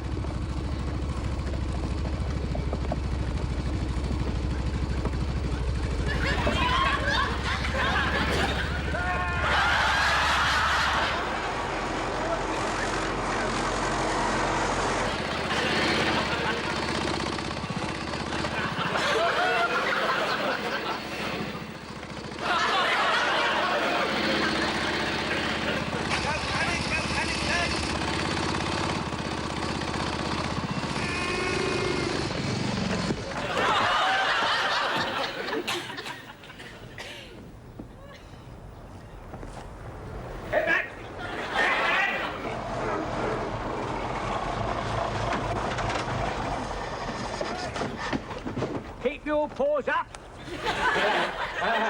Now then. Now then. Good heavens. It was an escaped guerrilla after all. See, I was right, Uncle Arthur. They are training them to fight the Germans. Yeah. Can't I believe it? What a story this is going to make for the paper. Yes, indeed. I don't think we ought to get too close. He looks awfully fierce. Perhaps I ought to shoot it. No, don't shoot. Whatever you do, don't shoot. That's funny. I thought gorillas came from Africa. Why is he speaking English? I am English. Who are you, then? Lieutenant Wood. And it didn't work. Thanks for the lift, ladies. Don't mention it. It's such a change meeting someone who thinks we're real nuns. Congratulations, chaps. You've completed the exercise successfully. Now all I have to do is to get a report from your highly important secret agent. Where is he? He's over there. Tiptoe through the children in the shadow. Free. Come.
kidding, Mr. Hitler, if you think we're on the run. We are the boys who will stop your little game. We are the boys who will make you think again. 'Cause who do you think you are kidding, Mr. Hitler, if you think old England's done? Mr. Brown goes off to town on the A21, but he comes home each evening and he's ready with his gun. So who do you think you are kidding, Mr. Hitler, if you think old England's done? Right, now, men, this is top secret. Put the blackouts up. Private Woods, Meadows, stand on guard outside the main door there and don't let anybody in. I don't care who it is. Right?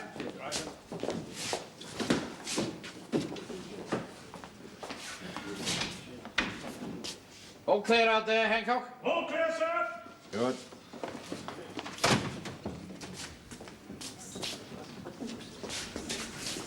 Right, Jones, all clear? Right, clear. Come on, then.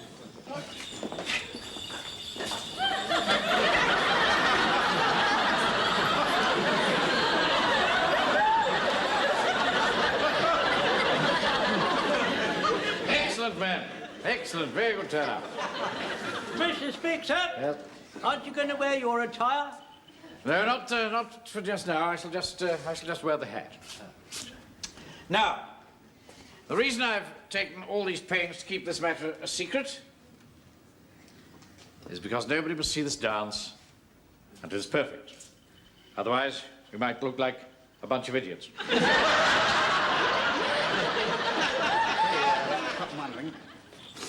I want a word with you.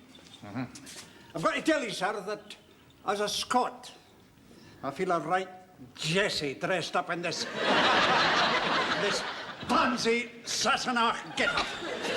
It's difficult getting it back.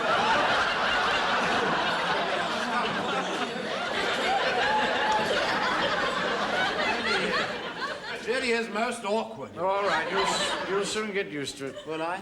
Sir, Mr. Wilson does not appear as other men. What? His little legs are pointing in the wrong direction. What's the matter with him? Look, do try and sort yourself out, will you? Well, I haven't done it before. It's very difficult. Thank you very much indeed. Now, I'm sorry. Now, as you know, we're only £2,000 off our target, which is to buy a Spitfire. And during the coming week, the good people of Warmington will be doing their utmost to raise this money. And the grand climax will come on Saturday afternoon with the procession, which is when we shall do our dance. And Sergeant Wilson will go around collecting the money. Excuse me, sir. I don't like the idea of asking strangers for money. It's perfectly simple. All you have to do is gallop the horse and make it look as lifelike as possible.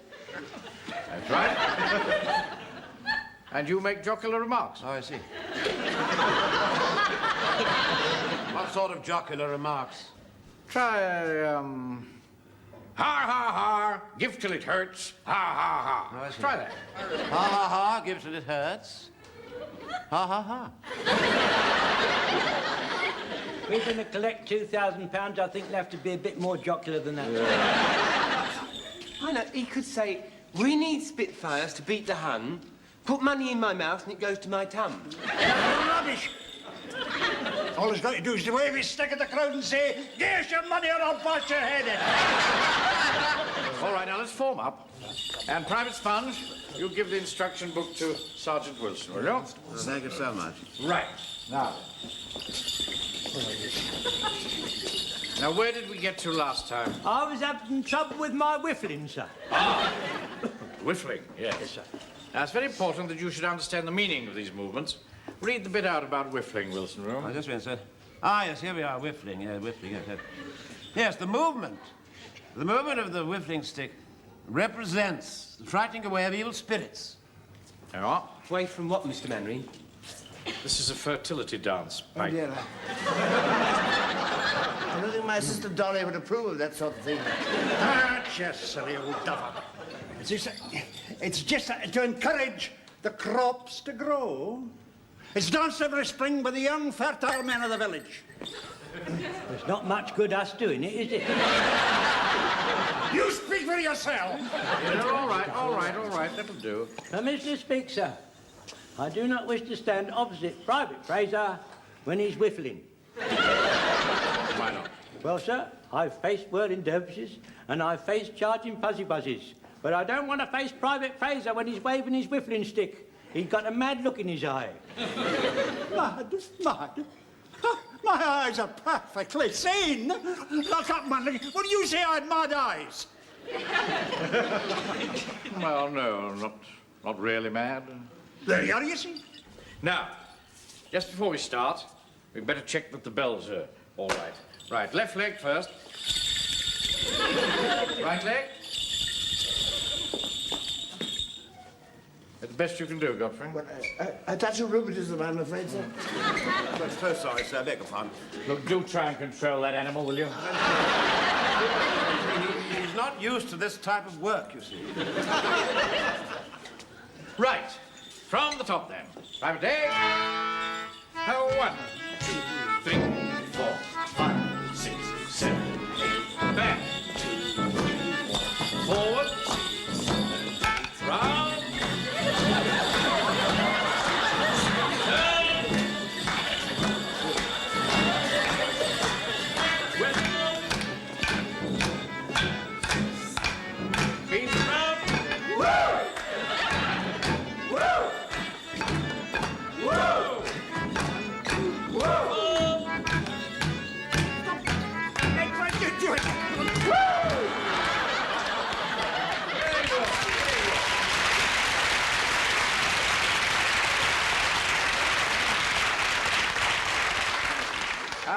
good indeed. I'm very proud of you.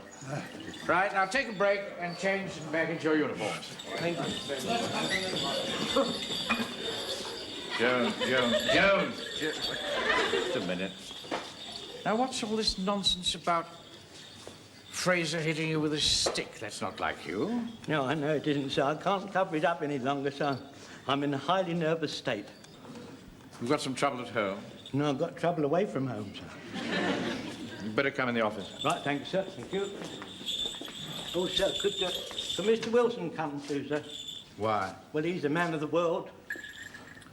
Oh, very well. Wilson. Yes, sir? Office. You want me to walk or gallop? Just come in the office, will you?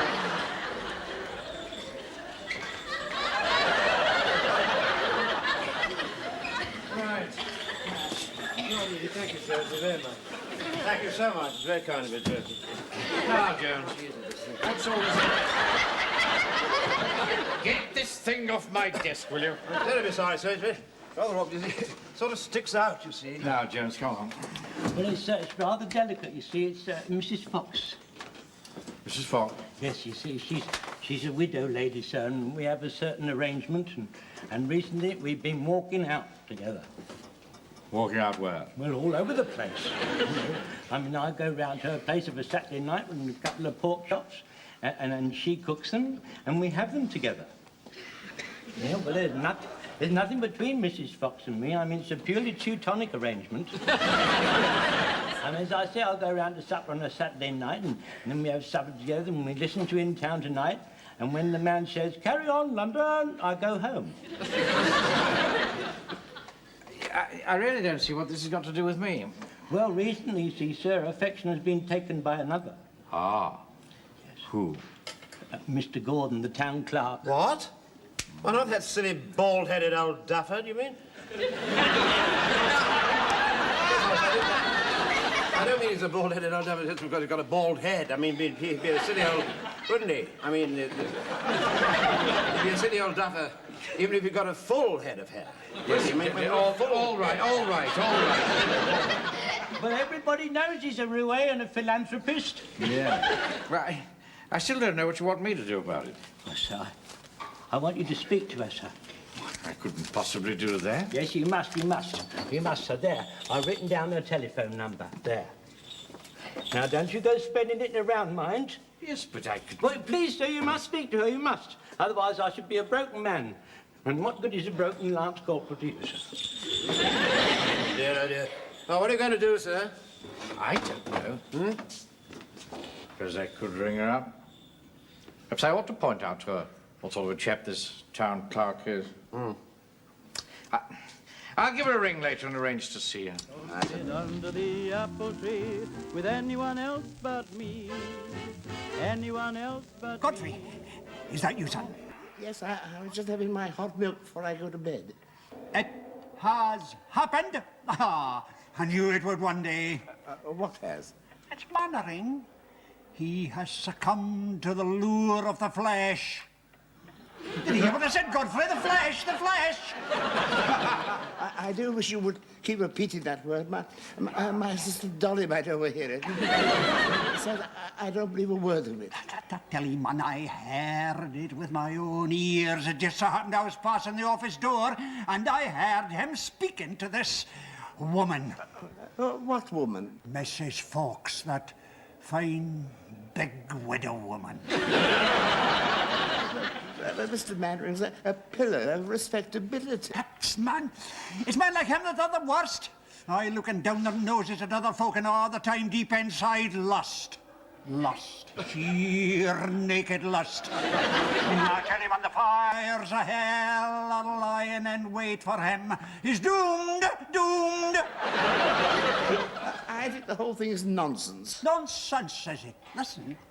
I heard him arranging to meet this woman at the Marigold Tea Rooms tomorrow morning at 10:30. If you didn't believe me, come and see for yourself. I will, just to prove that you are wrong. Right. I'll meet you there. And don't forget, it's your turn to pay for the coffee. Hello? Hello? Listen, Pikey. I must speak to you, boy. It's very important. I want some information, you see. You know Captain Mainwaring? What time does he go for his morning coffee? Oh, 10:30, regular as clockwork, every morning, Marigold tea rooms. Why? Well, my information is that he's meeting a certain lady there.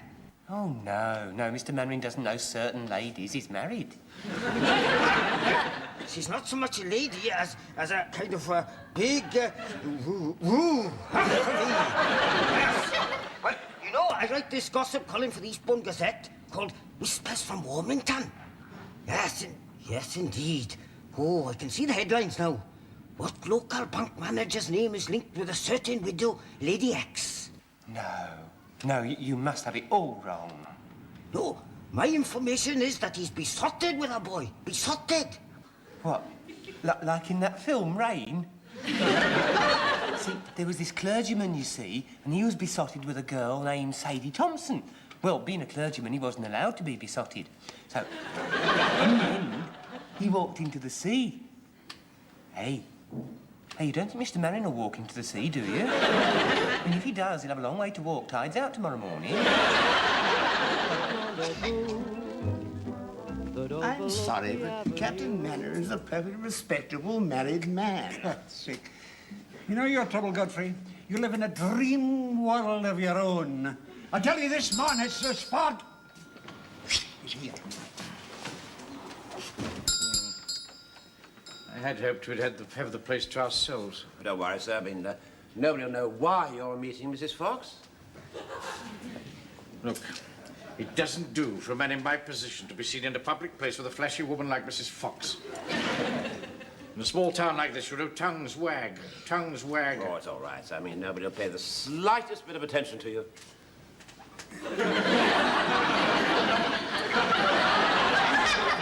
Well, now, where shall we sit? Hmm? Well, I'm going to sit over here. Oh, I see. Right. You just go and sit on your own somewhere, will you?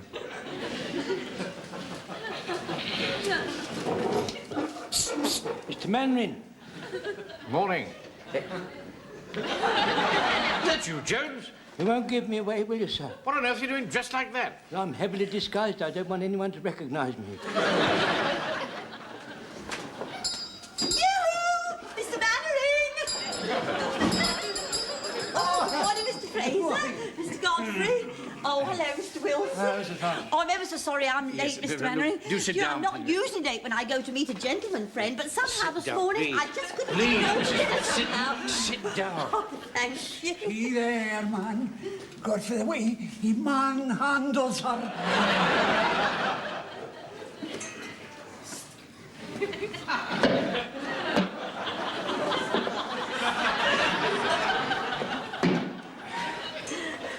Oh, well, this is cosy. Good morning, Yes. sir. Good morning. 2 coffees, please. Oh, aren't you having coffee with your friend, Mr. Wilson, this morning? No, I'm not. I'm having this lady with my coffee. I mean, I'm having 2 coffees, please. See? Now, Mrs. Fox, the reason I've asked you to meet me here this morning is to discuss... What do you want, Pike? Excuse me, Mr. Mainwaring. Oh, Mrs. Mainwaring's on the phone. All right. Well, tell her I'd ring back later, will you? Yes, ring back later on.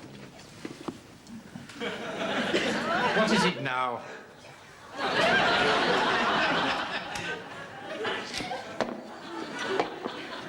Good morning, Mrs. Fox. Oh, hello, Nice dear. to see you. Nice to Haven't see seen you. you for a long time, have No, I? I haven't, Look, dear. get out, Pike. Go on, go on.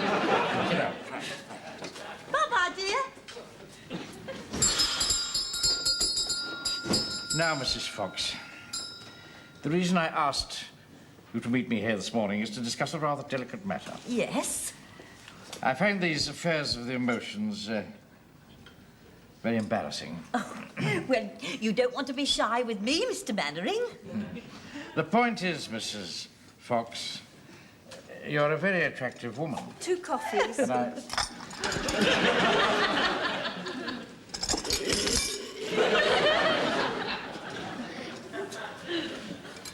What was I saying? You were just saying how attractive I was. Oh, yes. But, which indeed you are, of course. Particularly to older men. You're very attractive too, Mr. Mainwaring. It's really got nothing to do with it. Oh, but you are. You are. Yes, well, we won't argue about it.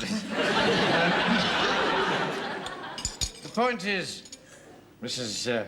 Fox, you have had Mr. Jones as an admirer for some time now.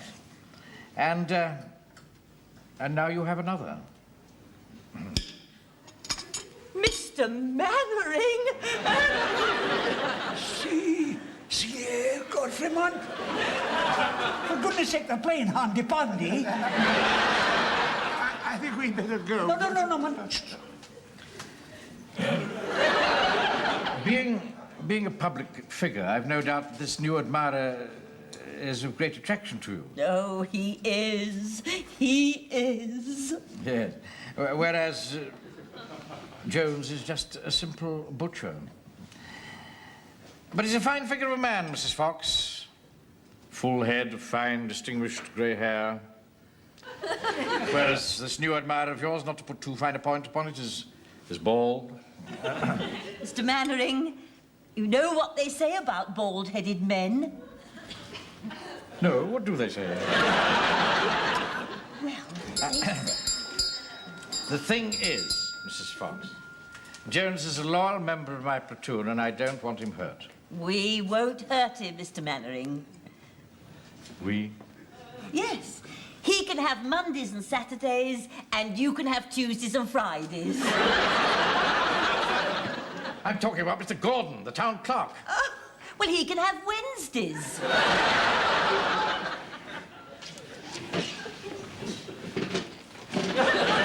What do you want now, Pike? I'm sorry to disturb you again, Mr. Mannering, but Mrs. Mannering's on the phone again.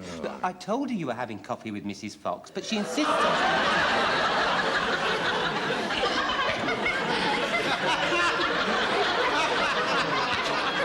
You stupid boy.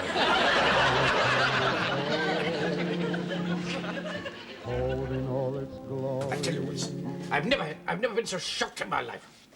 That woman, that dreadful woman, actually thought that I had amorous intentions towards her. Oh, dear. How awfully embarrassing for you, sir. To make matters worse, when my wife rang up, that stupid boy Pike told her that I was having coffee with Mrs. Fox. Oh, dear. All hell let loose when I got home.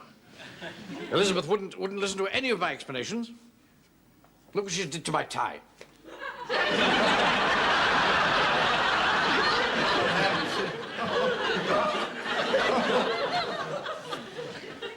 She rang the bank 12 times today. And if she rings tonight, you tell her I'm not here, right? Yes, I understand, sir. All right. Evening, Sergeant Wilson. Good Hi, evening, Josie. sir. Evening. I want to thank you very much, sir, for talking to Mrs. Fox like that. I'm sure it had a great effect upon her. Yes, it certainly has. Thank you. Come, Mannering. Come, Mannering. We can't get into the hall. The door's locked. Yeah, Mr. Rogers shouted at us to go away. You come out now, girls. Come on. Line up round the horse. That's it. There we are. Very nice. That's it. All right. There we are, then. Yes. Well, what do you think, then, Mr. Town Clerk? Oh, they're very nice, they are. Right. Now, girls, as you know, we've got you here tonight so that we can choose one of you to play the part of Lady Godiva in the procession next week. Can we have the first girl on the horse, please? Yes, certainly. Right. Get on the horse, dear. On the horse. Now, Corporal Jones. Sir? I want you to show the men how to strip down the Lewis gun in 2 minutes. And I shall time you. Uncle Arthur. What is it? What? The hall is full of naked ladies. Heaven's sake. Just pay attention to the lecture. It is. What? Come and have a look for yourself. Come on. Lord. What's next? Good heavens. You're Mr. Mannering? What? Well, I really don't... Answer the phone, Wilson. Yes, of course, yeah. Huh? Hurry up, Jones. You've only got 30 seconds left. Hello, yes. Speaking, yes. Just hold on a moment, would you, please? It's for you, sir. It's Mrs. Mannering. I told you to tell her I wasn't here. I'm so sorry. I'm awfully sorry. I'm afraid he's gone out for a little while. Oh, Mr. Mannering, I'm here. Sorry. How dare you burst in on one of my lectures like this? Oh, I'm ever so sorry. I was just on my way through to the hall. Oh, excuse me, boys. Mr. Gordon, let me in. It's only little me. Good evening, my dear. You're just in time. Come in. Thank you. Oh, Mr. Manning, stop him, stop him. What's he doing in there? What's he doing in there, Mr. Manning? I don't Stop know, him, stop him. Jones, but I intend to find out.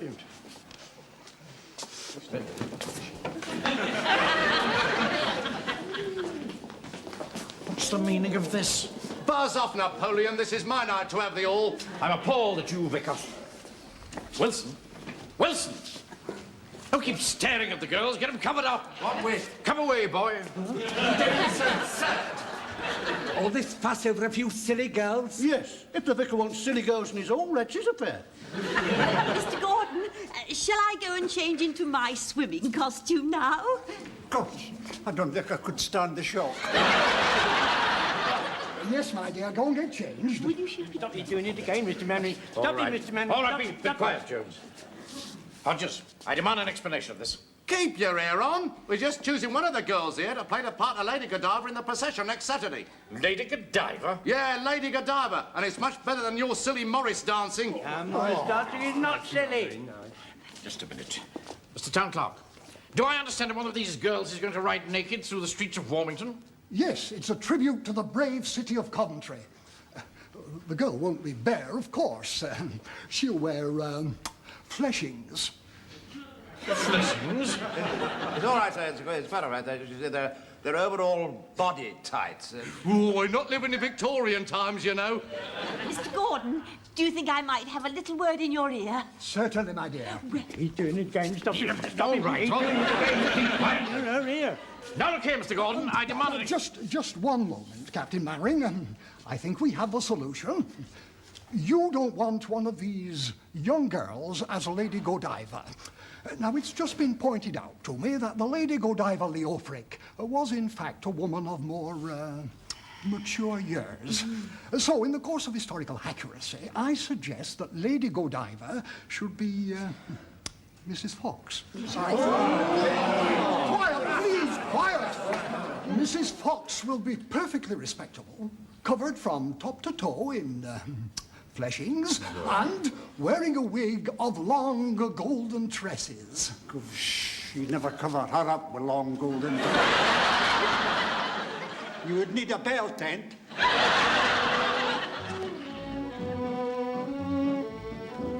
Yes, Elizabeth. No, Elizabeth.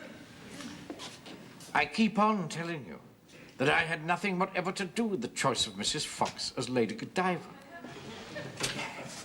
No, dear. Yes, dear. It was the town clerk who decided that she should be played by somebody more mature. That is, somebody of rather more ample proportions. Yeah, I know that you have more ample proportions than Mrs. Fox. But you're not Lady Godiva, are you? I mean, hello?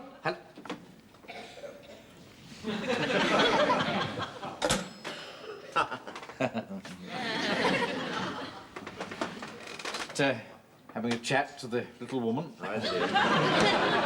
What little woman? My wife, of course. I've lost her. I've lost her.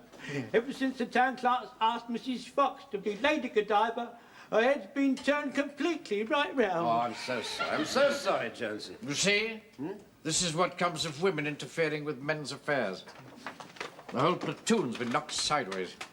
Mum, no, Mum, you can't come in now. We're just going to go on parade. Oh, Frank, you keep out of the way. Evening, Captain Mannering. Arthur. Yes, what is it? What's this I hear about Mrs. Fox being chosen as Lady Godiva? Well, it was nothing to do with me, Mavis. Well, you were there. What? Yes. Yeah, I was. I was sort of standing around, yes. A woman like Mrs. Fox? Yes. I'm much slimmer than she is. I mean, what's wrong with my figure? What? Well, nothing at all. You don't want to play Lady Godiva, Mrs. Pike? I would like to have been asked. You considered the effect on your son. His mother, riding through the streets of Warmington, clad in nothing but Fleshings.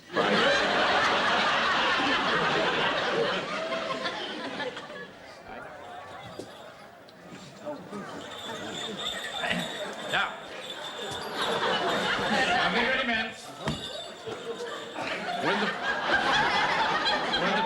procession has gone past. Jones will open the door. We will burst out into the street and start our dance. Mr. Manring, procession's coming now. Good, good. Stand by. Right. Put that horse somewhere. Terribly sorry, sir, but it's frightfully heavy. It really is. Well, look, rest it on the table over here. All right, that's better, yes.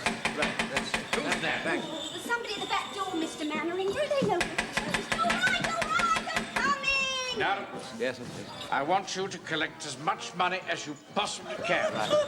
Jones! Mr. Jones! Mrs. Fox, what's the matter? Oh, it was terrible, it was terrible. Oh, don't upset yourself. There you're with your little Jack now. Now, tell me what happened, what happened? Well, Mr. Jones, I went to the town hall to change in one of the rooms. I put my wings and fleshing on the chair. Then I only went out of the room for a few minutes. And when I came back, they were gone. Gone! Gone! What a pity we're not going to see Lady Godiva after all. Oh, well. It's up to us now, men. Yes. Manring, Mr. Manring, there is a Lady Godiva. Good Lord, it's not Mavis, is it? Do wish you'd keep that woman in control. Don't look, Mr. Mannering. Whatever you do, don't look, sir.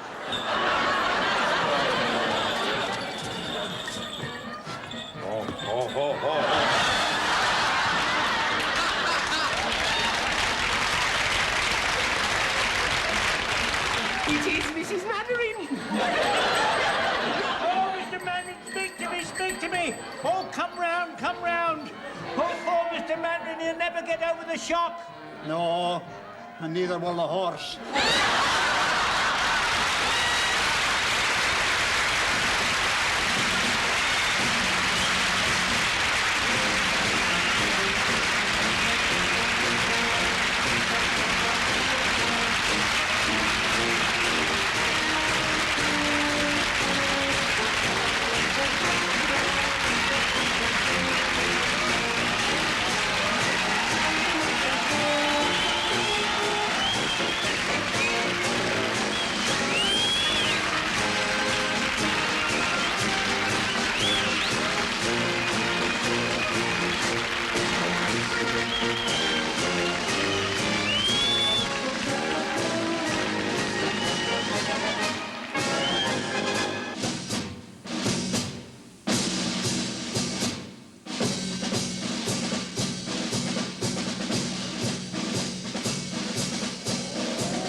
Mr. Hitler, if you think we're on the run. We are the boys who will stop your little game. We are the boys who will make you think again. 'Cause who do you think you are kidding, Mr. Hitler, if you think old England's done? Mr. Brown goes off to town on the A21, but he comes home each evening and he's ready with his gun. So who do you think you are kidding, Mr. Hitler, if you think old England's done?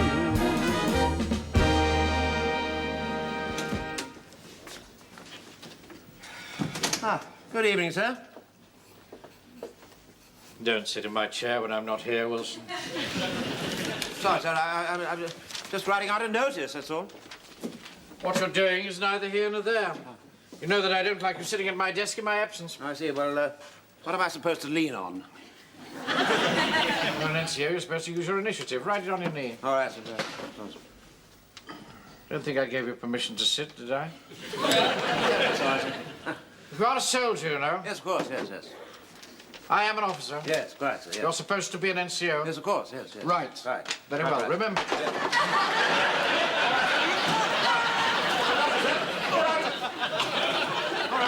All right, sir. Here you are, you see, sir. This was the notice I was writing out, do you understand? Do not lean back in this chair. Incidentally, sir, there the phone message for you. The French General is definitely coming. Who says so? And the Colonel, it's here somewhere. Had it a moment ago. Ah, yes. Here it is, yes. Visit of the French General confirmed, a unit of the Home Guard to provide a guard of honor at the town hall. Well, I sincerely hope they don't pick us. Huh? All this damned red tape. And they realise that we're frontline troops. Anyway, I was never very keen on the French. Oh, sure. They're very good soldiers, aren't they? Only up to a point. They're never very much good after lunch, you know. Oh, really, weren't they? All that wine and garlic is very debilitating. All they know how to do is chase women. Come with me to the Casbah, all that sort of stuff. I suppose you might say they're rather emotional, sir. Well, they're going for all that sloppy kissing, don't they? I mean, can't even pin a medal on a chap's chest without kissing him. Yes. Well, if you were picked as guard commander, I expect you'd get one. A medal? No, a kiss. I assure you, I wouldn't stand for any of that sort of thing. Come in. Manager. Yeah? There is a lady outside who wishes to have an audience of you. When I say a lady, I don't mean she's a woman. Although, of course, she is a woman, otherwise she couldn't be a lady, which she is. Because she rejoices under the name of Lady Maltby. Lady Maltby? Oh, what does she want? Oh, she didn't give me any confidence about that, sir. Lords and ladies seldom do, you know. When we was in the Sudan, Lord Kitchener never gave any of us any confidence. You'd better show her in. Very good, thanks, sir. Fasten your collar up. Pull yourself together. Right, sir, right, yes. And when you've paid your respects to her ladyship, you can withdraw. Oh. I suppose she only wants to deal with the officers. Oh, I see. Her ladyship, the Lady Maltby. Ah. Your ladyship, this is indeed an honour. I'm Captain Mannering. Yes, I've heard of you. This is my sergeant, who's just going. Arthur, how nice to see you. My dear Auntie, you look... My goodness me, you look absolutely marvellous. It really is good to see you after all this time. Captain Mannering, she's certainly got confidence in Mr. Wilson. I think they've met previous. I seem to know your face. Oh, yes, your ladyship, yes. I've been purveying meat to your establishment since 1933, when his late lordship fell out with Sainsbury's. Yes, of course, you're Mr. Jones. Yeah. Well, there'll be one book extra this week. My son is coming home on leave. Oh, that's very nice. Well, I've got some nice chops or a bit of brisket. Yes, well, perhaps you'll talk that over with the cook. Yes, I'm sure we can get our heads together. Yes. You rely on me. Yeah, oh, Jones, that'll do, thank you. Right, thank you, but, sir. Thank you very much.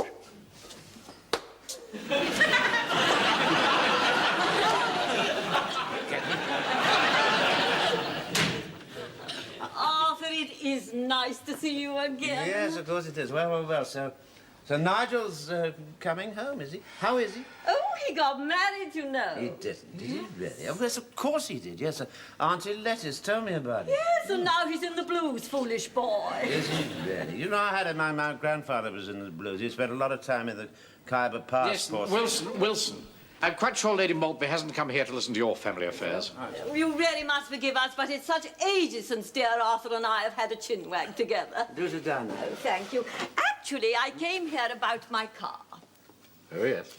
Well, I can't get any petrol for it, and it just sits there in the garage, so I thought that somebody ought to use it towards the war effort. Then I can have it back when we've won. What sort of car is it, Lady Maltby? Oh, just an ordinary sort of Rolls. Rolls? Oh. Now, the question is, who would put it to the best use, the Home Guard or the Wardens? Well, the Home Guard, definitely. Oh, I'm so glad you think that. That, Mr. Hodges, is most awfully common. Oh. Yes, and, of course, I know Mr. Jones, and Arthur is such a darling. Oh, I'm sure you're very nice, too, when one gets to know you. Yes. Well, I can assure you we'd look after it most carefully, Lady Maltby. My men are very reliable, very particular about who I have in my platoon. They're all hand-picked. Hey! We're all lined up out here waiting, and if you don't come soon, we're all off home. I thought you'd just like to know.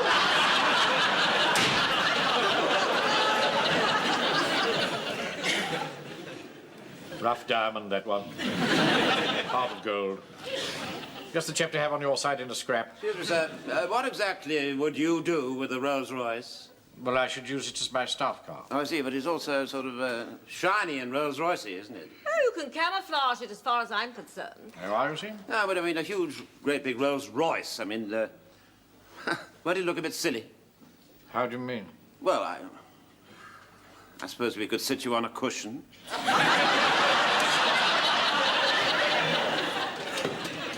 Sorry I'm late, Mr. Mannering. Carter Patterson's horse has gone down the road, so I bought you some for your roses.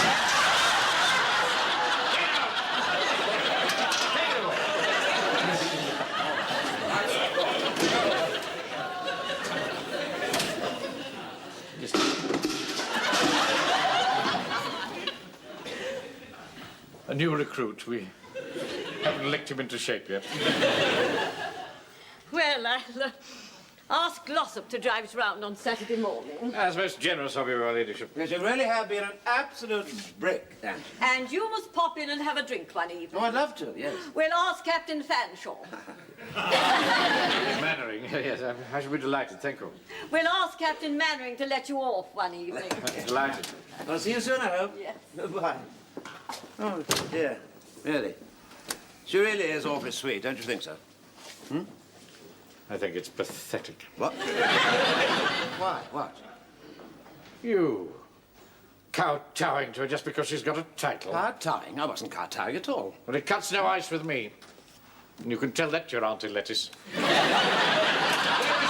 is he? You've done it, haven't you, Mannering? Dare you come barging in here like that? Never mind about that. She was thinking of giving me that car, then you stuck the sherbet in and put her off me.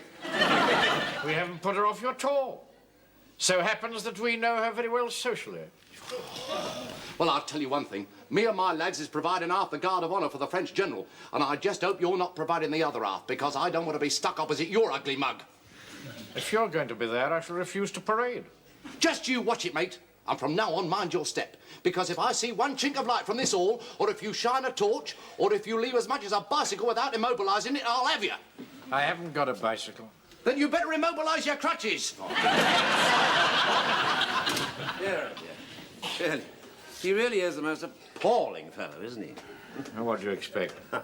He's no business to be chief warden at all. Man's a greengrocer. Yeah. So is Lord Maltby. Really? Really? Yes. Are you in a big way of business, I suppose? Yes, you see, it's not what you know or who you know. It's how much of it you have. Don't let's have any bullshit talk like that here. Not at all.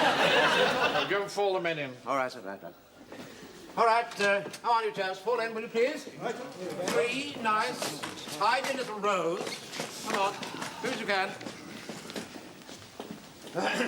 Squad, shut. Stand at ease. Now, I'm very proud to announce that we have an addition to our battle fleet. And it's a Rolls-Royce staff car. Can I drive it, Mr. Mannering? Certainly not. Well, bag's I first ride in it, then. Be quiet, Pike. Rolls-Royce is going to be very comfortable, you know, sir. I went to a wedding once, and you would give instructions to the driver through a speaking tube. I didn't, of course. It wasn't my car. No, all right, that'll do. Very reliable, too, sir. General Kitchener had one in the 1914 war, and General French, he had one as well as also. When I say General French, I don't mean he's a French general. I mean General French, who was an English general. A lot of people get confused about that, you know. Not that it matters, because I wasn't talking about him anyway. The man I was talking about was General Kitchener, yeah, and he was getting a bit worried about recruiting, you see, sir, because a lot of men was getting killed, and he thought he was going to run out of them. Anyway, he was getting into his Rolls-Royce one day when he noticed that the dashboard was all mingy. And he turned to his driver and he says, "My man, why is my dashboard all mingy?" He also replied, the driver, "Well, you see, it's this foreign mahogany. It's no good in these parts. We need old English wood. We need you." "That's it," said the general. "That's the slogan what I've been looking for. Your country needs you." Not many people know this story, sir.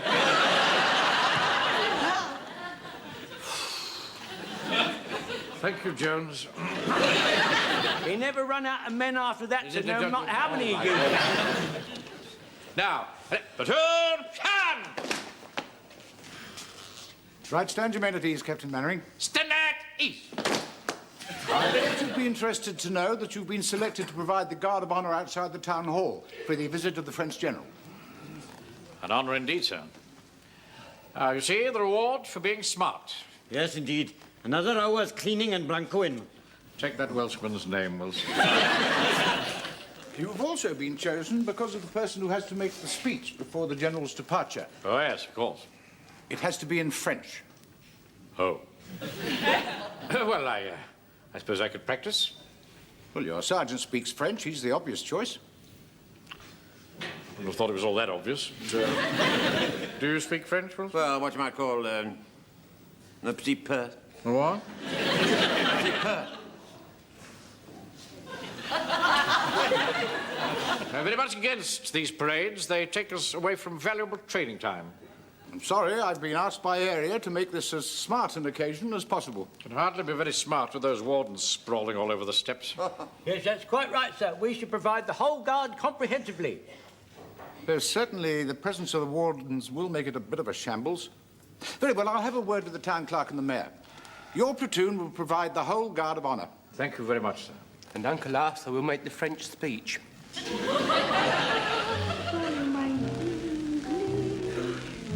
If it's a little not so damn good yet, oh, pardon my English.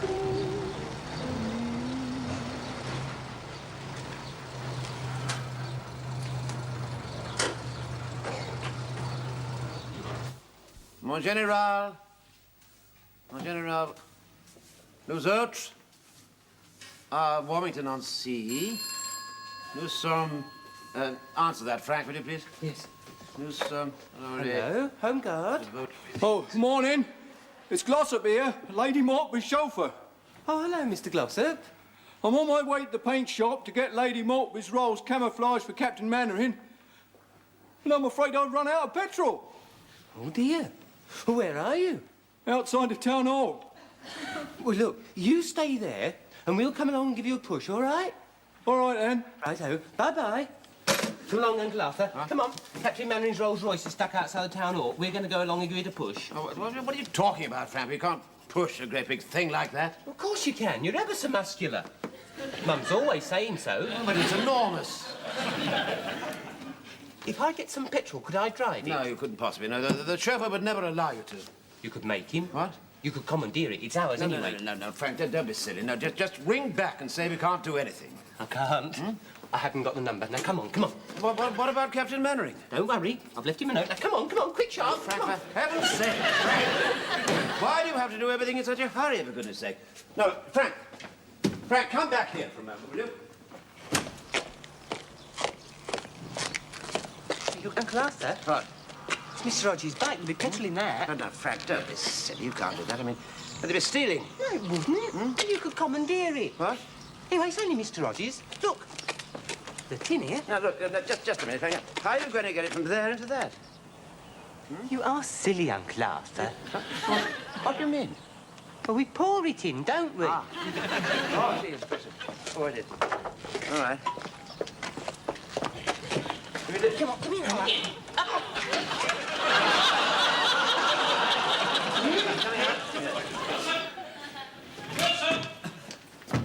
He's not in here, son. Yes, sir. I saw him go down the road with Pike with a sort of furtive look on his face, sir. Oh, they've left a note, sir. What's it say? Rolls broken down by town hall, gone to help. I'll see what possible help he can give them. Anyway, it should be at the paint shop for camouflaging. Look, Jones, take your van and a length of rope, go to the town hall and tow them to the paint shop. All right? Right. Come on, Jock. Right. Oh, I'll come too. You never know, there might be a story. You know, traffic chaos in Warmington, vital supplies delayed. Man, have you no regard for the truth? Don't insult the press, Scotch boy. Oh, vital supplies will be delayed. Jonesy here will be late with his deliveries. Oh. Here you are. That's the last drop. Now, can I drive it? Oh, don't be silly, Frank. Can I ride in the back, then? What? All right, get in. I'm sure Glossop will drive us down to the paint shop.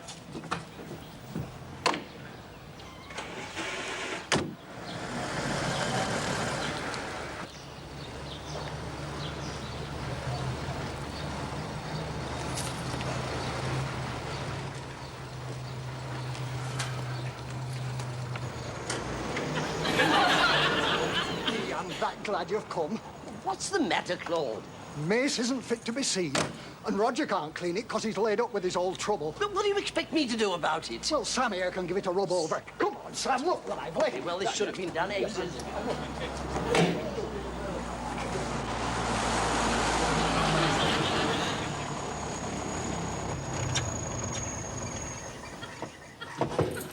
Come on, lads. Get the rope out. We'll tie it on the front axle. We'll tie it round the paint shop. How much is Mannering paying for this camouflaging job? About £8, I think. I have a spray gun back at my workshop. We use it for touching up the hairs. I'll do it for £7. After all, it's only dirty old brown and green paint. Oh, I don't think Mr. Mannering would like that. We're saving money, man. And it's platoon funds. Well, all right, Jock. Hey, Jones the butcher.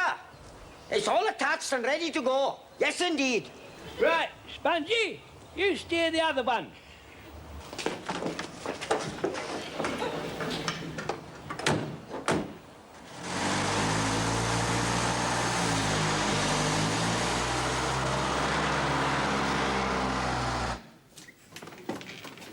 No sign of them yet, sir?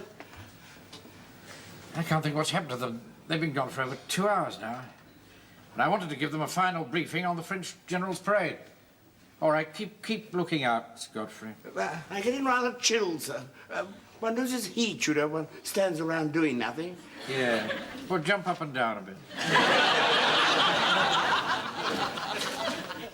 You've gone too far this time, Napoleon. Your hooligans have pinched my petrol.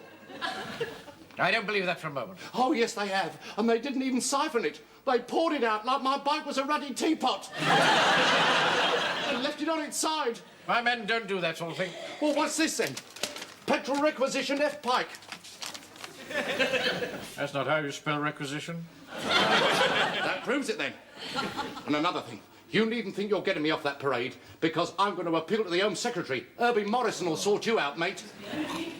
We got it, Mr. Manning. We got it, Mr. Manning. For heaven's sake, Frank, don't get so excited. The paint shop did it right away, and I rode in the back and I waved to everybody like I was a French. Never mind about that. What are you going to do about this? Oh, I can't stand here arguing with you. I'm going to inspect my new staff car. Oh, I've had enough of you, Daddy. Stop pushing. Don't push.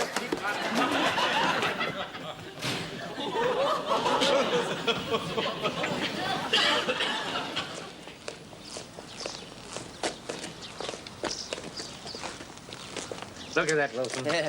You shouldn't have it by rights. She'd have given it to me if you hadn't shoved your oar in. Magnificent, isn't it, Wilson? Yes. Look at that craftsmanship, eh? British throughout. Show me the French car that could match that. Yeah, or a Yankee one. As indeed you say, Pike, or a Yankee one. I must say it looks awfully good as a staff car. I'll say it looks good. I'll bet there isn't another one like this in the whole of the British Isles.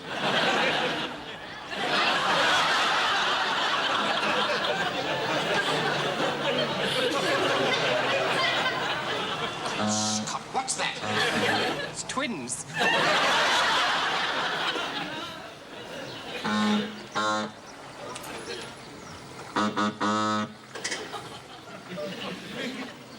Look at that, Mr. Fraser. He got another one. Aye, typical Mannering. One on and one in the wash.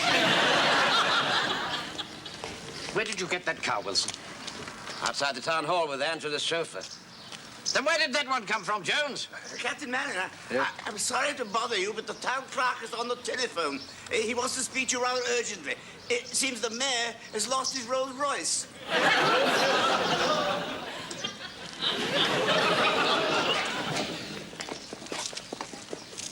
Uncle Arthur. Do you think the mayor's going to be cross with Mr. Mannering for putting dirty brown paint all over his Rolls Royce? Well, it's like this, Mr. Mannering. I think it's been stolen. And I'm in a bit of a flummox to know what's right to do about it. Have you informed the police? No, I didn't think that was wise. Quite right. You see, I was the one who left the window open and took the chauffeur away. So I'm responsible that it wasn't immobilized. Well, I mean, you've got to immobilize them, haven't you? I mean, you can get 3 months for not doing that. So, I'd just as soon the police didn't get word of it. And I thought, seeing as how you've got a lot of men, you might send them out to look for it. And like as not, they might come across it. Yes, I think I might be able to help you that way. Oh, Tar, thanks very much, Mr. Mannering. Is there anyone else I ought to inform? No. Leave this entirely in my hands. You'll have to look sharp. That car's got to be outside the town hall for 3 o'clock for the French general. Never fear. It'll be there on time. All the blundering idiots, Wilson. Well, it's nothing to do with me, sir. I didn't touch the mayor's car. If you hadn't taken Lady Maltby's without my permission... Yeah, and with my petrol... You be quiet. Oh, Pikey, if I could get a photograph of the mayor's face when he sees his lovely, shiny black Rolls Royce covered in dirty brown paint, I could have it in every paper in the country. Hey, Jock, can you spray it black again? What time is it? About 12 o'clock. 3 hours. I could try. Good man, Fraser. For £10. Have it outside the town. With any luck, nobody will be any the wiser. Oh, yes, they will. Because I'm going to split. Sneak. You can call me what you like, mate. But unless you let me and my lads parade on those town hall steps, I'm going to tell the mayor what you've done with his motor. Well, General Kitchener used to say, he's got us by the fuzzy wuzzies. Yes. Very well, Hodges. You can come on the parade. When General Kitchener used that expression, that's because them fuzzy buzzies, they got short, curly hair, you see. So when he said we got them by the fuzzy buzzies, he meant that they got them by the... Yes, all right. Good point. There's no need to be like that, sir. I'm only trying to make the war a bit more cheerful. I saw Paris, a harbour warm and gay. I'm sorry about this, Captain Warren, but I can't get the flash bulbs, you know. There's not one to be had in the town. Right. Don't be too obtrusive. Right-o, boy, right-o. You're not going to say all that, are you? Well, there's quite a lot of it scratched out, you see. I changed my mind quite a lot, you know. Yes, well, keep it short. Otherwise, it'll be very boring. But on the other hand, if the car hasn't arrived, I might have to keep it going just a bit longer. Oh, Captain Warren, I'll take one of you and the General, like you said. Yes, good man. Right-o, boy, yes, indeed. Fraser's cutting it a bit fine, isn't he? Now, there he is, coming round the corner. Now, look. By Jove. What a magnificent job he's made of it. Here. I just want you to know that when you bawl and shout instructions of attention and present arms, my lads won't take the slightest bit of notice. You'll turn the parade into a complete shambles. All right, then. I'll bawl out attention and present arms, and your lads can take notice of me. Certainly not. Captain Mannering, do you want the bugler to play before the salute or during the salute? He's to play all the time my men are at the present, and then the choir will sing the Marseillaise. Is that quite clear, Mr. Yateman? You give me the nod, Your Reverence, and I'll tip him the wink. He's coming down the back passage now. Right. Places, everybody. Well, probably these. Everything all right, Fraser? Fine, sir. Just for one thing... Yes, well, tell me afterwards. But it'll be as well for your lesson, sir. He's coming. Fall in. Everything go all right, Mr. Fraser? Fine. There's just one thing.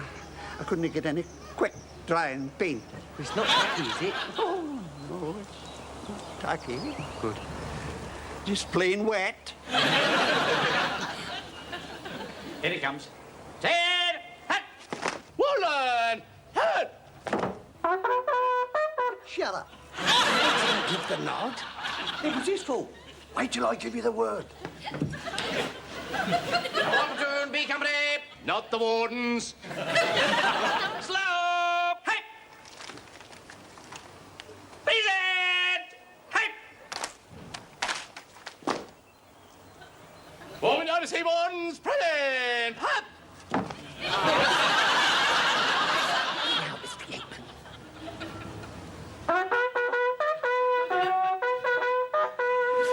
He's come to the cookhouse door. He doesn't know the last post. La patrie, les jours de gloire arrivés. Contre nous de la vie. Look at him. The man's blubbing. It's very sad, Mr. Mannering.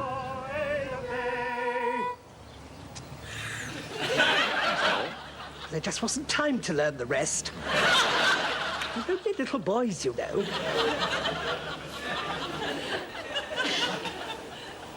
Number 1 platoon, B company! Not the wardens. Slope! Arms! Wardens! Wardens! Pump!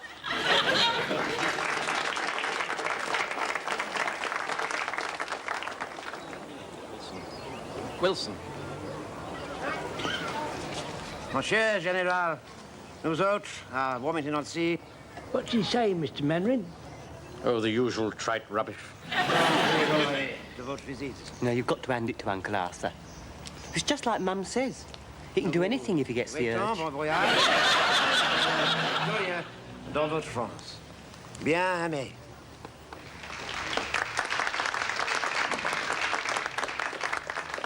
Mes amis, mes chers camarades d'armes, je ne puis pas parler. Mon cœur déborde. Mais merci.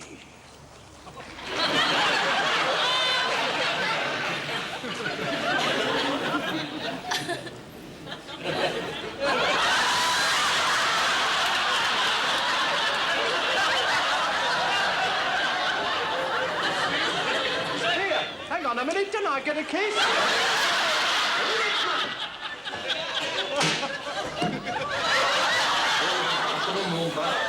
Mille fois, pardon.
Who do you think you are kidding, Mr. Hitler, if you think we're on the run? We are the boys who will stop your little game.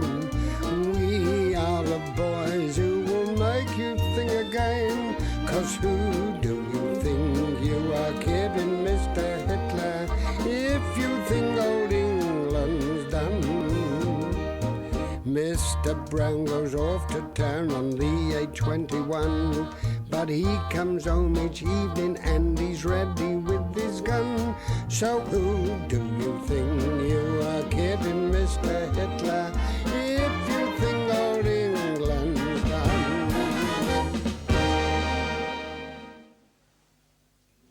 Well, there it is. How do you like it? Oh, yes. Yes, that's much better. Hasn't he done it well, sir? I couldn't make the name any bigger or it wouldn't go on the board. No, that's quite adequate. Of course, I could have done tall, thin letters, but that wouldn't be right. Why not? Oh, no. I like the lettering on the outside of the door to be in keeping with the person sitting in the desk behind. So I've done little short fat letters. Thank you very much, Mr. Blewett. Right, sir. Well, the men are ready for inspection, sir. Right, well, I'll finish this later. Right. This is my speech for the Rotary dinner. I'm to be the guest speaker, you know. Are you ready? Oh, how very exciting for you, Yes. sir. Are the men in good heart? What? Well, as a matter of fact, they seem to be you know, just a little bit quiet. Oh, really? I'll soon put that right. Now, I've been reading a book lately called Great Leaders of Men. And, you know, Wilson, there's one thing that they all had in common. Yes. Before their men went into battle, they used to tell them a joke. Ah. We're not going into battle, are we? We are in the front line every minute of our lives here. Spot. Hand!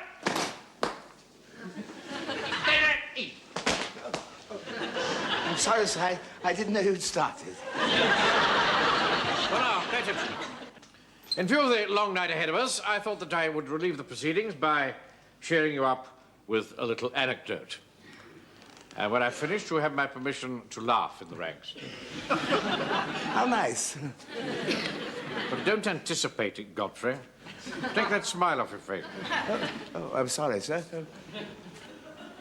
Now, it appears that there were 3 Tommies. A Welshman, an Englishman, and a Scotsman. Hold on. Hold on, Captain Manning, hold on. I hope this is not another of these stupid jokes about Celts. Tell you, sir, as a Scot, I am sick and tired of hearing stupid Sassenach jokes that make a mock of us. After all, we don't make jokes about bowler hats. Will you be quiet, Fraser? Nothing to do with kilts. Where was I up to? A Welshman, an Englishman, and a Scotsman, sir. Right. Now, it seems that these 3 Tommies were sitting in their mess hall, and the Englishman said to the Scotsman, "Pass the semolina pudding." And the Scotsman said, "No, I won't." And the Englishman said, "Why not?" And the Scotsman said, "Because it states quite clearly in King's regulations, never help another soldier to desert." Desert, you see? It's about... Well, you can laugh.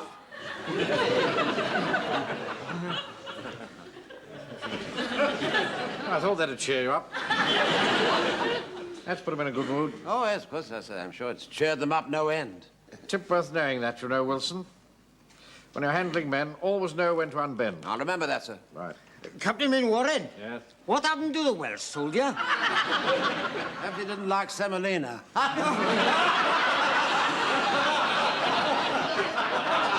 Mr. Speaker, Mr. Speaker, I hope you don't think because we didn't laugh very much we was casting aspersions on your joke-telling, so it wasn't that at all. No, you told it quite well, really. Oh, yes, indeed. Very good it was, man. After the parade, I shall write it down and send it to Radio Fun. They pay £half for a joke like that. Or 5 bob if it's a good one. It's just that at the moment, so we're not much in the mood for merrymaking and horseplay. Oh, come, that's not like an old soldier. Tommy Atkins was always one for a laugh, even when he was up to his chin in mud. Ah, you're right there, sir. We did a lot of laughing in the mud in the last war. We was doing it nearly all the time, except when we got shot. Tonight is different, so we've been wrestling with our consciences and over an incident what occurred last night, sir, and my section and me said we'd like to take you into a private place and reveal something, sir. Well, surely it'll be soon enough after the parade, won't it? You're quite right, Captain, quite right. I tell you here and now he's making a flagpole out of a matchstick. And bringing you into it, well, it's only making things 10 times worse. No, it's only fair, Mr. Fraser. I mean, after all, Captain Mannering's the one who'll be court-martialed. Yeah. What's that? Court-martialed? I think, Jones, your section better come into the office. You better come too, Wilson. All right, sir. Frank, what on earth have you all been doing? Well, if I tell you, will you promise not to tell Mum? Of course not, no. Well... Yes? No, I can't. It's a secret.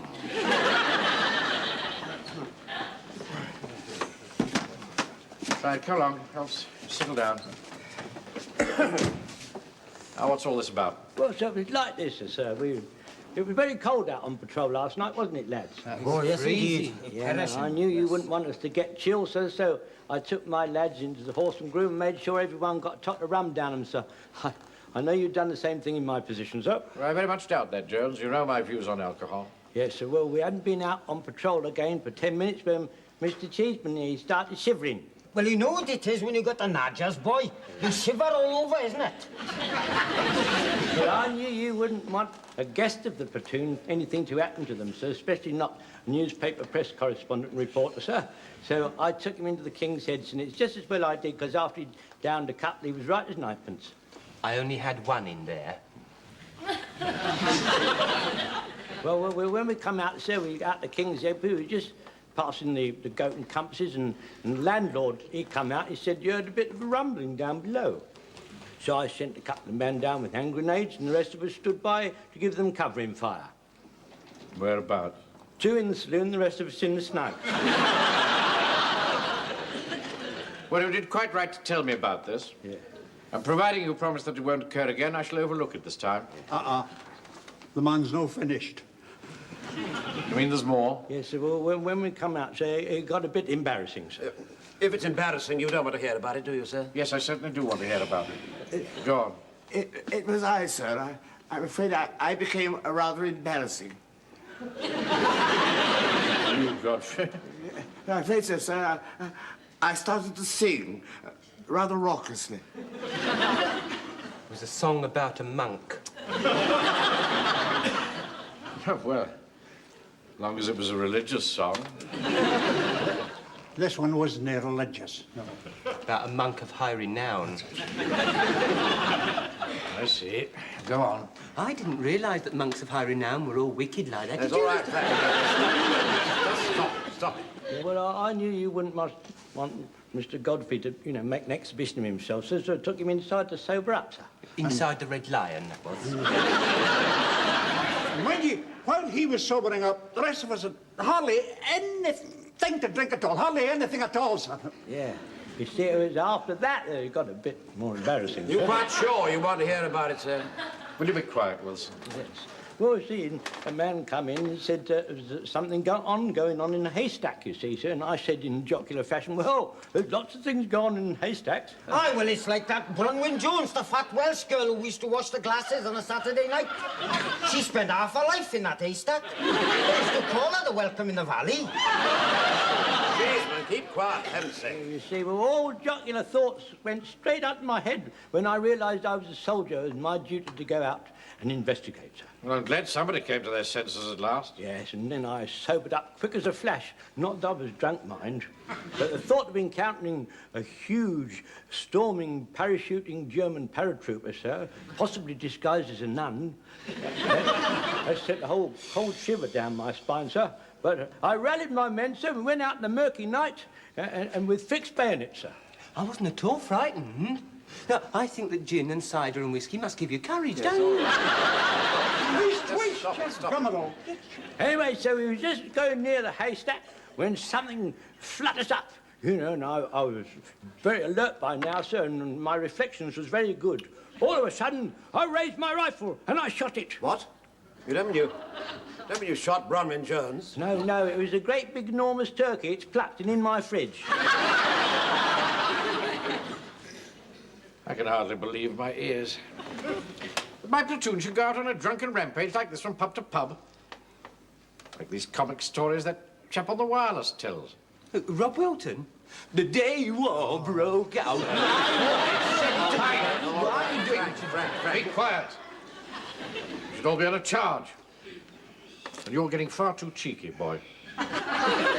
Speak to your mother about you. That's not fair. I'm being victimised because of my youth. Why don't you have a word with Mr. Jones, Mother? We'll leave my mother out of this. My mother's gone to another place. Sorry, Mr. Jones. Angmering. How many people know about this? Not many. She wasn't a woman that... I'm not talking about it. Talking about this drunken rampage. Nobody knows but us, sir. So I say we should eat the turkey and hold our tongues. Oh, no, not at all. There's only one place that bird could have come from, and that's the North Berrington Turkey Farm. Now, you're all going to apologise to Mr. Boggis, and you're going to have to pay for that bird.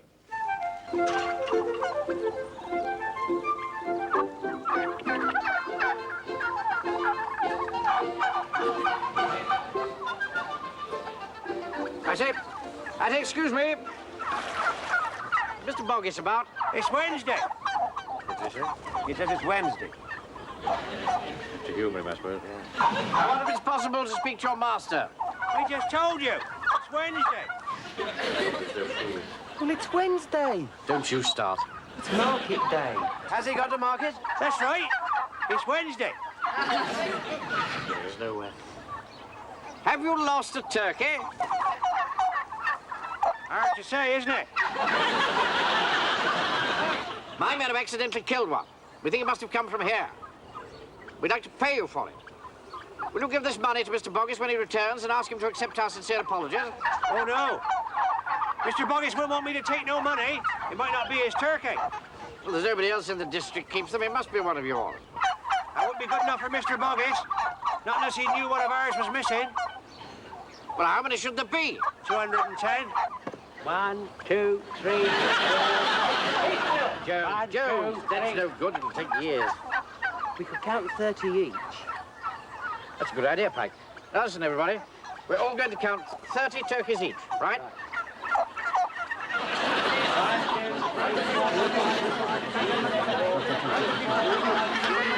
5, 10, 15, 20. It's not work at all. Well, get on with it. You are part of this platoon, you know. Well, how do we know we're not counting the same turkeys? Took you a long time to spot that one, didn't it? Captain Manrin, why don't we put a dab of paint on each turkey as we count? Mr. Boggis wouldn't like that. He don't like people painting his turkeys. My sister Dolly has a lot of hoopla rings we used at the church fete. Now, if we put one on each one of the turkeys, we know which ones we counted. That's a very good idea, Godfrey. Shall I nip and fetch them? Yes, run along.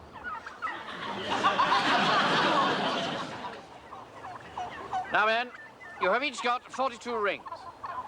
On the command move, I want you to place a ring over a turkey's head. If there's a ring over at the end, it means that one turkey is missing. Right, off we go.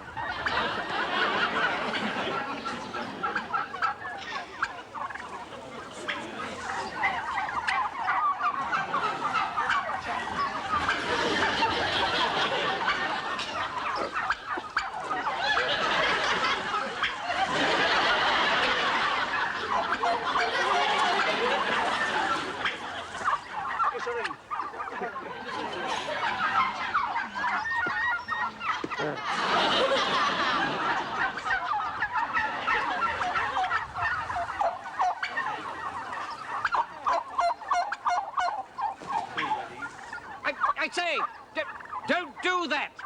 Mr. Manrin, all their heads are not up, so we can't put the rings on. I suppose we'll have to wait till the turkeys finish lunch. Well, all the rings were used up, so it didn't come from there. Yeah. Point is, what are we going to do next? Well, sir, Jonesy shot it. I mean, I suppose it rightfully belongs to him. No, he was on duty. He was wearing one of my uniforms, carrying one of my rifles, and he fired one of my bullets. I see, but does that mean you're bagging it, sir? No, it doesn't mean I'm bagging it. Not all of it, anyway. In that case, I bags it. No, I'm afraid you can't do that. You see, I bagged it first. But you said you didn't want it. Anyway, you didn't use the word bags, you see, so it doesn't count.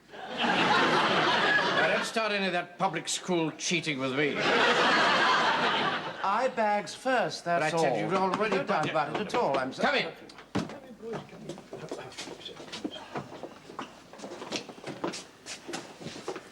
Yes, what is it? Captain Manning, sir, my section and me, sir, we've been having a hot think. And we're very askance at what we've done, sir.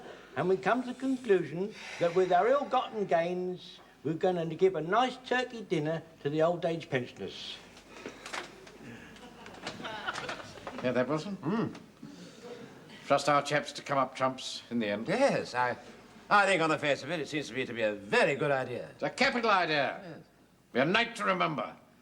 But it must be organised properly. Now, Wilson, I want you to set up a turkey dinner general purposes committee. All right, sir. And I backed chairman.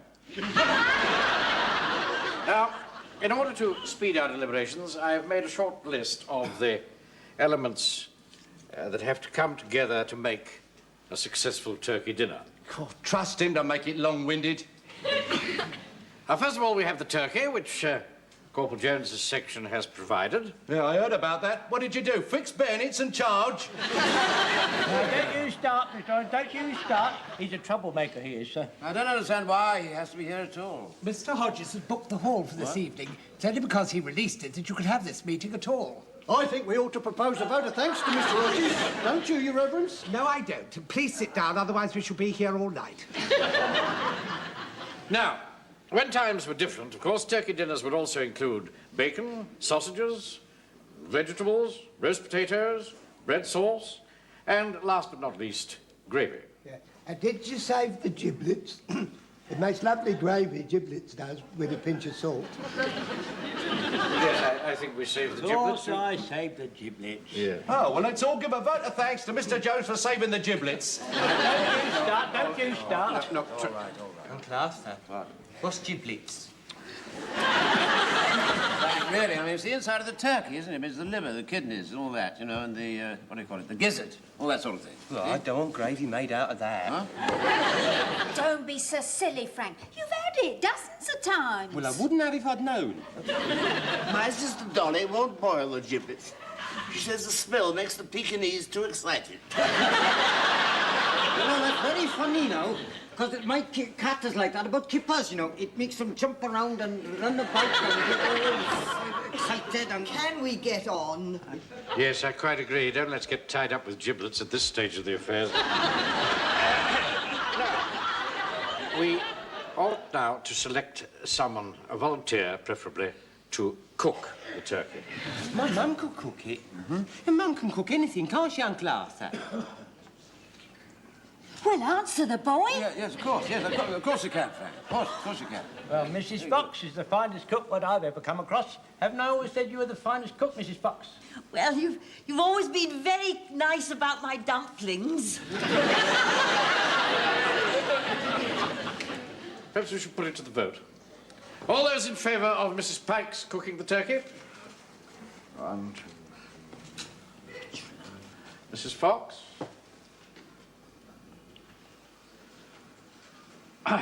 Well, a tie. In that case, I shall give the casting vote to Mrs. Fox. Well, that's nice, isn't it? You didn't even put your hand up, did you, Arthur? Now, look, Mavis, you see, I didn't want you to have to go through all that trouble, you see. That's nice, isn't it? Nice way to thank you, isn't it? She give you her egg for breakfast this morning. Mavis, listen, Wilson, Mavis. Wilson, will you please address your remarks through the chair? Right, through the chair, I did not know it was Mrs. Pike's egg. Can we get on? I hope she won't make it dry. My pensioners don't like it dry. Turkey can be very dry. I second that. Oh, be quiet, Mr. Yateman. Well, when we was in the Sudan, we cooked an ostrich once, but that wasn't dry, because we boiled it in General Kitchener's bath. In the morning, when he come to do his ablutions, he sent for his backman. He said, "Come in, my man. What is this ring of dirt doing round my hip bath?" "That isn't a ring of dirt, sir. That is ostrich fat." And he gave him 7 days field confinement for impertinence. But he told the truth, didn't he? Yeah. Doesn't always do to tell the truth, you know. Doesn't always No, do... all right. Thank you very much. Now, what do we do next? Sir, stuff it. What do you say, Fraser? Stuff it, sir, stuff it. So you'll need to stuff it with parsley and thyme or maybe chestnuts. Very well, then. Time and parsley it is. Perhaps you'd like to undertake that task, Mrs. Pike. Of course. Right, that's decided then. My wife makes very tasty parsley and thyme stuffing. Yes, thank you, Mr. Yateman. We just decided that Mrs. Pike is going to do the stuffing. It's not what you know, it's who you know. Bread sauce, you must have bread sauce, boy. It makes turkey go down a fat treat, it does. Yes, indeed. Yes, especially if it's dry. But it's not going to be dry.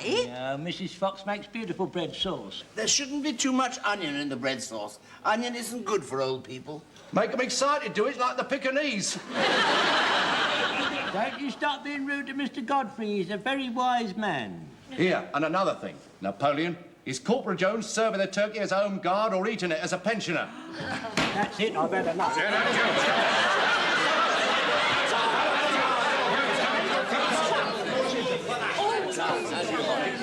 Yes, surely. Yes, sit down. Yes, all right, sir, all right. It's no good. Sit.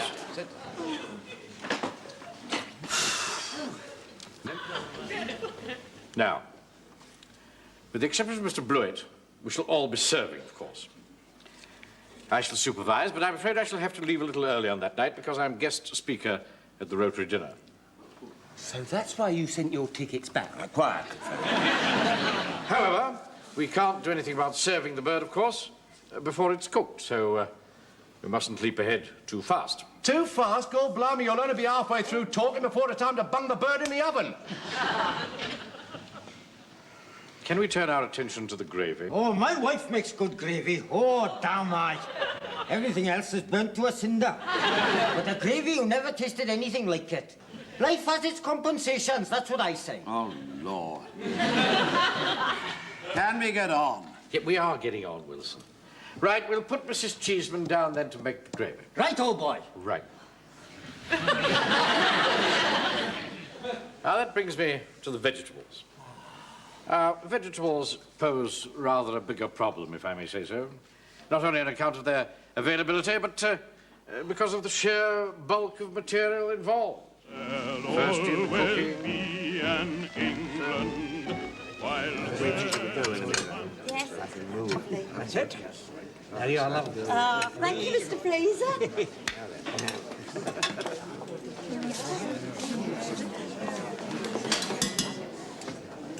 You're putting too many on, you know. It won't go round. Well, according to my calculations, we've only got 4 more to serve, sir.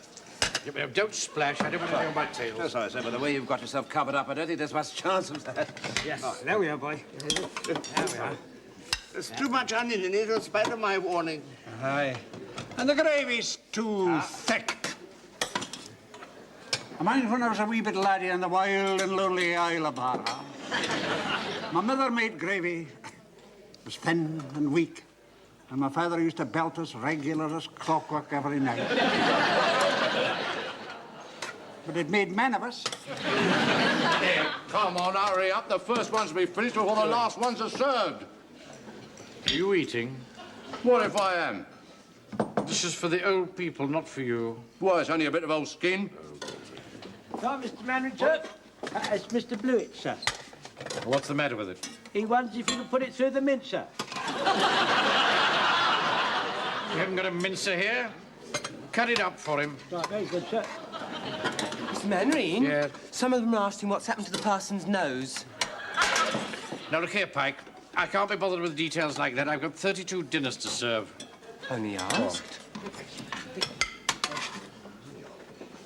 Incidentally, it is missing, but I thought I'd turn a blind eye to it. Captain Mannering, this whole affair is not well organised at all. They all started to eat as soon as their plates arrived. Well, of course, otherwise it would go cold. But it's not right. Before I even started to say for what we're about to receive, half of them had received it. I'm not having that. He's got all white meat. I haven't got any. Oh, well, we soon put that to rights. There you are. There's a bit of white meat. Mr. Jones! Mr. Jones! Mrs. Garstang says, have you got anything else? Because she doesn't eat turkey. Well, if she doesn't like turkey, she shouldn't come to a turkey dinner, should she? No! Well, there we are. That's the last one. My goodness me, sir. You really do look awfully smart. Well, after all, I am the guest speaker. Yeah. Just because there's a war on, we can't let our standards drop, can we? Do you think I should go and say a few words of welcome before I go? Well, sir, I really think you ought to let them digest their turkey first. Oh, no. That'd make me late for the Rotary dinner. Oh, I I'll go and see them. How are you getting on, Ross? Yes. All right? Not eating up. Ramming it down, Lionel. Oh, Mr. Slater, enjoying yourself? Oh, thank you, Mr. No, Mannering. sorry. Salt, Dave. It's got no salt in it. Hey, can I have some salt, please, waiter? Mr. Mannering, Mr. McCulley says, are there any seconds? Oh.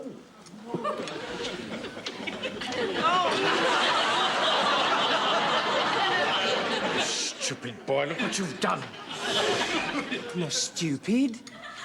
I've put the gravy on the side of the plate, stupid, not me. This is the only shirt I've got. Excuse me, sir. There's some blotting paper in the office. I'll go and get that. That'll take it off.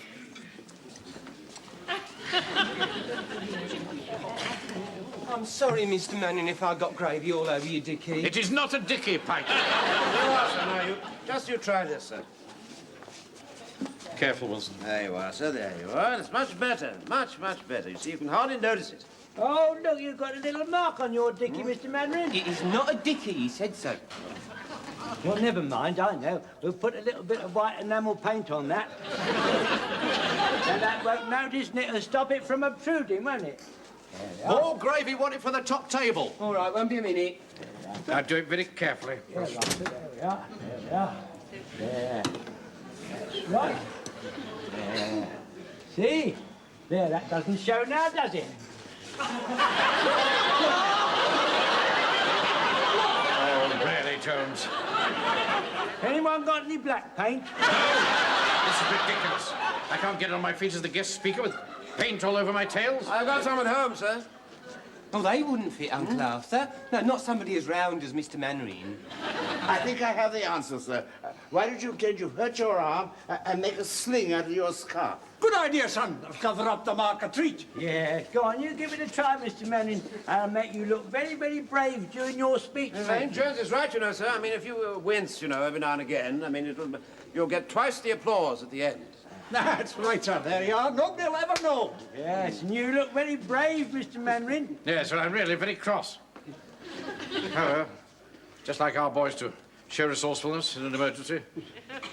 Help me up with my coat. Good luck, sir. Right. Good luck, sir. Thank you. And don't you worry, you look fine.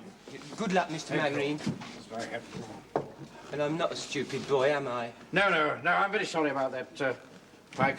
Here, you bringing that gravy, or aren't you?